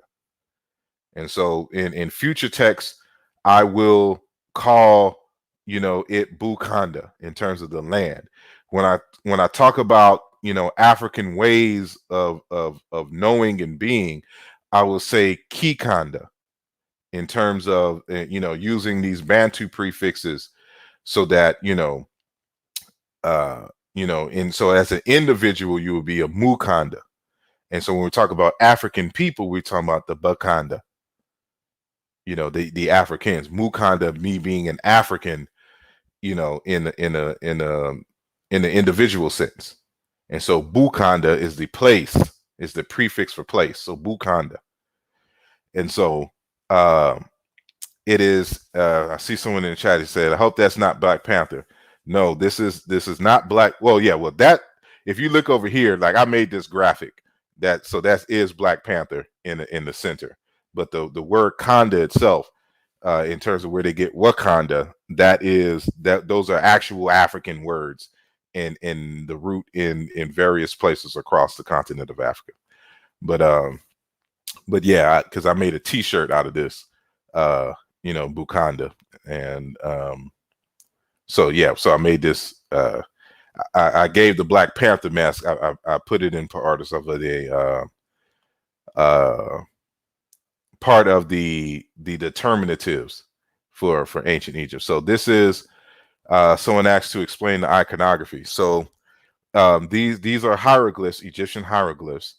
This is the quail chick, which has the consonant value, the semi-consonant value of W. And this is a basket, and it has the consonant value of K. And this is a owl, and it has a consonant value of M. And these two allegedly loaves of bread are T sounds. But this is what we call a determinative. And this is of the hill of foreign land.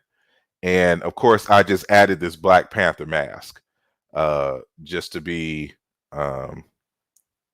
different in that sense. But minus the Black Panther mask here, this is an actual word and location in the Egyptian language. It's somewhere in the Sudan. And so this is Wu Kemet. And it's discussed in the text. But I also write this with the standard way of Kemet. But this Wu, is I'm saying for Boo here. And, as I show in the text, the word Kim has cognates in the word Congo or Kanga, and then Kanda or Ganda. So like when you say Uganda is a variant of this word here, Bukanda. So the word Uganda is cognate with the word Kemet. And so you'll discover that when you read chapter 7.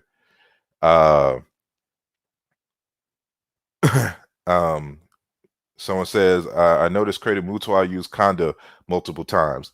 I would have to know in what way that he used it. But as I stated, if you read that chapter on the etymology of the word Kemet, you will see a series of locations that are named Kemet, Kam, Congo, Kanga, and Kanda or Ganda, all across Africa. The word Kemet is all over Africa. And so someone said, I thought Wakanda is a Native American people. That is probably by accident. But there's a Wakanda in South Africa. And so remember that the African places, beforehand, we didn't have large states. So when you talk about Nigeria, Ghana, Ethiopia, Sudan, Congo, South Africa, Zimbabwe, etc., these large states were actually created by Europeans in 1884 and 1885. There was a conference that was happening between December and January of 1884 and 1885 called the Berlin Conference. And at the Berlin Conference, these Europeans, so they could stop fighting amongst themselves, decided on how to carve up Africa and then what groups would be responsible for taking over those regions. So those borders, those states are not indigenously African. The name Kandas that you would have would only apply to smaller communities and states because we didn't have these large states. Is, you know, the concept of empire is not that very big. It's not that ubiquitous across Africa in ancient times. You just had these smaller clusters of communities and population centers. So those communities were called Kanda, Uganda, Congo, Kanga, etc., all across in Kemet. There's a Kemet in Nigeria. It's called Kemet in Nigeria. These names are all over, and I explain that fully in Alluja Volume 2 and Chapter 7 on the etymology of the word Kemet.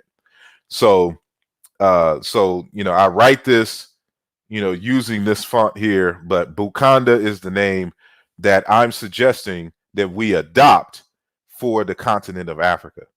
And we'll get into why that's important in terms of African determination. So, and then lastly, you know, I'll have a discussion on the development of an African American religion, which I call Bulingo or Mulongo, which is a word meaning love. And as I discussed in Alluja Volume 2, that in other presentations, this word is cognate with the word Ma'at and or whatnot. So, you know, tomorrow's conversation will be on African religion and the principle of vitalism. So that show is going to be at 8 p.m. tomorrow night on my YouTube channel. So 8 p.m. Eastern time. And so I end that presentation there, and we get back to business. So just for the record, those cosmograms, the African American cosmograms that I showed, that I created, and even one, you know, for the Bantu Congo after Fukuyao's 2001 work, I created a zip file with those images with some JPEGs in them. So if you look in the description below, you will see a link to my website where you can download the images. So if you just want to study them on your own, you'll have your own, you know, saying version of them. And I'll make in the future, I'm going to make available the EPS files and the Adobe Illustrator files or whatnot. So, you know, if you want to add them into any text that you're writing, or if you want to, you know, you're designing some materials or whatnot, you can use it. So again, I designed this for the community, so it is for you to use. So I just wanted to give a brief synopsis of what it is, and then in future conversations, I'll have more detailed conversations of what it is and how you can use them, and then you can use them as an inspiration. So again, it's just a circle demarcated into 4 sections. If you're thinking of some things, you know, that is valuable for African Americans to use that model. So that's what I'm more so promoting, the circle and the 4 demarcations, and this concept of cyclicity and motion in time, and the interactions between these particular concepts, and we using that as a standard representation for when we're teaching each other and we're teaching our babies certain realities in terms of history, in terms of family. Utilize that, find some creative ways to use that to explain to your children certain aspects of your family history or who you are. You know, be creative with it. So that's what we're saying here. So the more that you all use this in your everyday life, the more it becomes part of the general culture. So that's all I'm trying to facilitate here, is that we use these models that are inspired by how our indigenous African folks, our ancestors, you know, used to teach us, and we're just retrieving the essence of those, the pedagogy, the way and the manner in which they taught, and we're creating our own motifs to teach one another in terms of our African American space. So I hope what I presented tonight makes sense. And as normal, if anybody wants to jump on, I will put the link in the chat. If y'all have any questions, I am here to answer any of these questions that you might have. So I was looking off and on, so I don't know if anyone had any questions in the chat itself. So I know there's going to be a time delay, so I will just let me put this in to join the conversation. Here is the link. So boom. Excuse me. Great presentation. You're welcome, and Vayasa. And again, thank you to all of you who have contributed and gave a donation. It is very much appreciated. I'll just wait a few moments to see if anyone has any questions or if anyone is going to join the panel. If not, then I will end the program and go find something to eat. But thank you all for listening. And I'm looking. You're welcome. You're welcome. You're welcome. Yeah. So it's time we start, being creative and making our mark. Because culture. If you read chapter 3 of Dr. Amos Wilson's Blueprint for Black Power, you know that culture is the basis of power. So what we're trying to do, and for our babies, our grandbabies, is to set up a system for which they will be empowered, and they are able to empower each other. And so this is what we're trying to do. We're trying to strengthen each other. We're trying to add value. And so this is what we're in the business of doing. So all that, all of that which I've been studying over these past 20 years is culminating now into very usable and practical ways of being. And so someone asked, what is your response to Chief X on your scholarship? There is no response. There is. I don't know what to say. I don't know what's going on in his life at this moment, because it's you have to read people's texts. But not only do you have to read people's texts, you yourself have to be competent enough in the subject matter to give any kind of critique. And so when it comes to like linguistic matters, he's not competent in linguistics, and he hasn't read the text, so he doesn't know what he's disagreeing with. So he has some other issues for which he's trying to lash out with me on.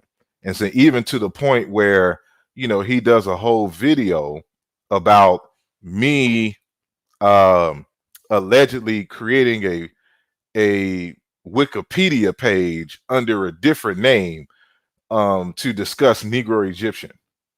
I'm like, like, why would I have to do that? I have been writing about Negro Egyptian since I've been discussing Negro Egyptian since the early 2000s in the formation dealing with Obenga, and all in the public under my name, asarimhotep. And I started writing about it in 2013. So from 2013 until now, I have publications talking about Negro Egyptian. And I'm bringing these ideas from Obenga and people like Oman Digi and Jean-Claude Mboli and Abubakar Musalam and et cetera, et cetera. Dr. Alan Anselin, all of these people write in French. And so most of us don't read French. And so I translate their ideas and things into English, and we have conversations about them. And so if what he didn't realize is like whoever wrote the Negro Egyptian article that was, you know, deleted, they were citing my work in English. If I'm going to write an article on Negro Egyptian, I don't have to cite myself. I don't cite myself. I cite Obinga and Jean-Claude Bowley. The only way that I would cite myself dealing with Negro Egyptian is on any aspects for which I've contributed to. But I don't have to cite myself when discussing Negro Egyptian. The person who wrote it didn't read French. So their only knowledge of Negro Egyptian comes from my conversations on Negro Egyptian, which is cited in the text. So it's like, you know, again, it's, you don't waste your time. You don't waste too much time on that. So it's whatever, you know, is going on in his mind and his head, he just got to deal with that, you know. And so it's I don't pay too much attention to it, because if you concentrate all of your energies on you know, every time somebody says something, you know, you won't be about the business of doing what you came here to do. Now, if anybody got a problem, put it on paper. I'll address it then, because we'll be able to see if you're competent enough, if you even understood the material enough to disagree with it. And so that's what scholars do. So like the conversation that I'm having with Dr. Wesley Muhammad, for example, we having this on paper. You know, that's what scholars do. And he's not a scholar. And so he you know, his thing is Facebook. That's where he gets his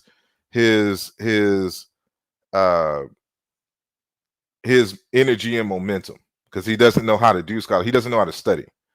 And so you know, hopefully, you know, he's not too old and stubborn that he learns how to study and research. But as of this point now, he's just not there yet.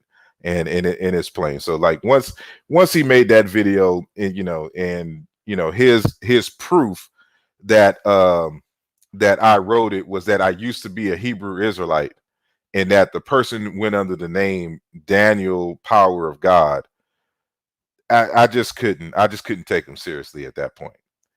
Because first of all, if you're a black Hebrew Israelite, you don't name yourself Daniel. That's not, you know, you use Hebrew names. So like even like Daniel would be Daniel Allah. So if it was Daniel Allah, that'd have been different. Or you know, you have Tazak, Tazakar, you know, these names, you know, my name as a Hebrew Israelite was Shakwat Ariyah. So, you know, I wouldn't go to no dang Daniel Power of God.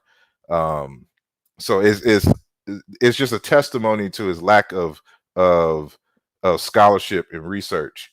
And so I just, you know, he just got to live his life, because you waste your energy on someone like him. So Peace of Sar got in late, but we'll review. Appreciate your scholarship and contribution to science. You're welcome. Thank you for checking us out. I don't see anybody coming on, and I don't see any questions. So, you know, I don't know if I explained everything so perfectly that everybody understood, but I assume that you all, you know, understood in general what the concepts were.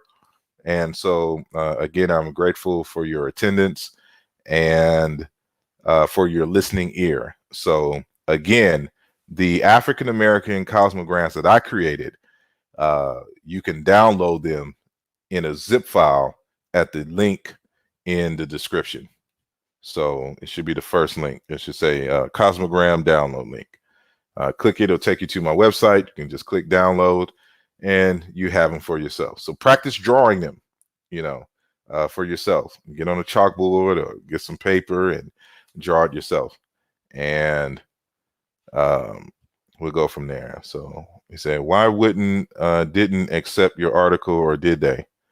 I didn't write the article, first of all. So I just recently had a show about this. What y'all got to understand is that you have people who are in positions of power who simply like to dismiss arguments made by Black people that doesn't agree with what they believe. And this happens a lot in academia. And so if you read, because the Wikipedia, they keep a record of all the things. So you have somebody, because remember, anybody can contribute an article to Wikipedia. So, but over the years, they've gotten these people who are like moderators, right?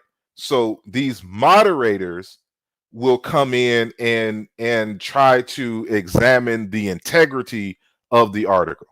So there's certain standards for which Wikipedia, now has for the writing of the articles and things of that nature. But then you have people who are, who are in these, who have these positions in Wikipedia, who don't know anything about a subject, but they just hate the concept. Like if you was to say that the ancient Egyptians were Black African people, they will flag your article as pseudoscience and try to get it deleted and dismissed without looking at any evidence that you present in the Wikipedia article.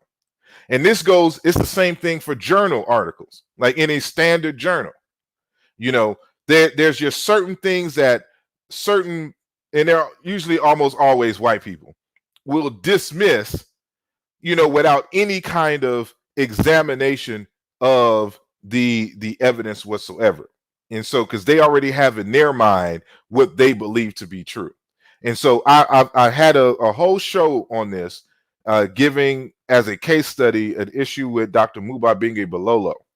And so remember that Sheikh Anta Diop, I think it was a total of 3 times he had to write. He went for his PhD 3 times. And so the first 2 times they dismissed, his PhD dissertations, his subject matter, but for no real reason other than they just didn't like the arguments, the fundamental arguments being made. And so it was on the 3rd time around that they just couldn't keep denying him the PhD, because you got to understand why Diop is so technical in his argumentation. So like when you read the African Origin of Civilization, this is one of his PhD dissertations that they tried to deny him on. What other text that I got in here? I can't even find. I had another one, because one of his texts was the one that got published, or that he got the PhD in. But a lot of these arguments that you see in Civilization of Barbarism or stuff from like his old PhD dissertations that they tried to dismiss. And so you just got to understand that you have these people that exist, that people who act like moderators, who try to push, who try to reject information that is not what they are used to hearing. And it's not an issue of it's fringe scholarship, because what we're arguing is that the standard scholarship is the fringe scholarship. But you got to understand racial motivations in scholarship that has the system the way that it is.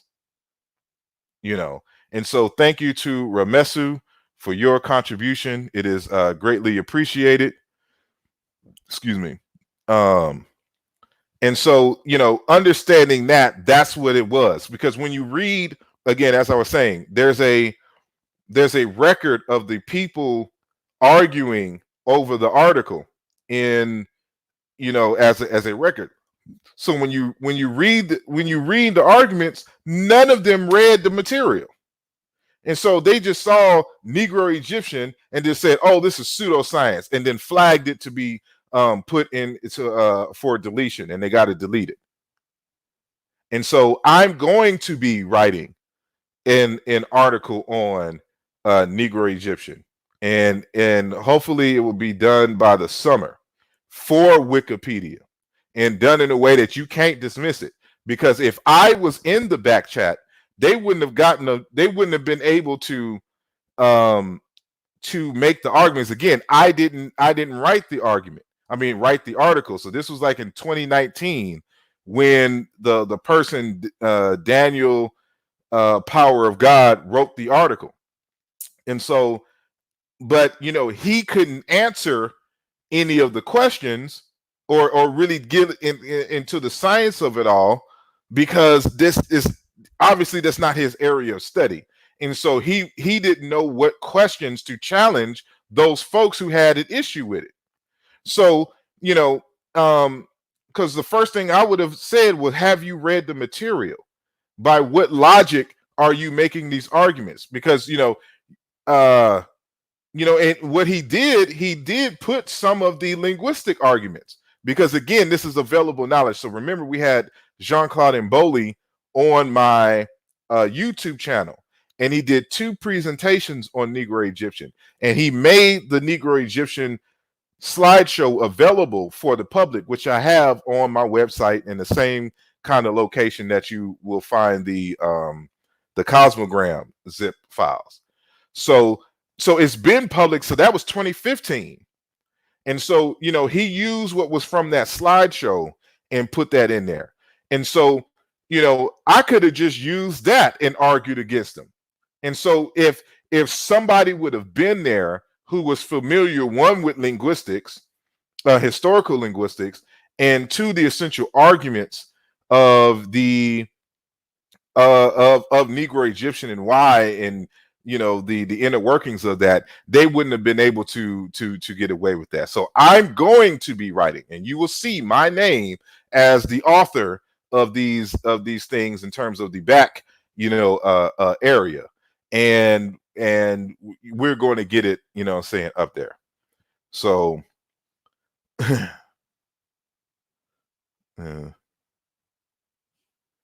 yeah, they I go through this stuff all the time. And so one of the things that you have to be aware of is that when a lot of African scholars put forth this information correcting the Europeans, they won't engage in the actual scholarship. They'll just try to wholeheartedly dismiss everything without engaging the scholarship. I go through this stuff all the time in academia, and even on Facebook. You go into these linguistic Facebook groups, people be ready to dismiss stuff but can't tell you how you're wrong, when it comes to the actual information. And so that's why you got to be confident and know how to challenge these folks, because you'll come to discover that a lot of them don't know as much as they think they do. And so we'll, African, of course, will reign supreme in these areas. So I don't see any more questions. So thank you all for listening and for tuning in. It is very well appreciated, very much appreciated. And can't do this without you. So please share. You can review this again and again.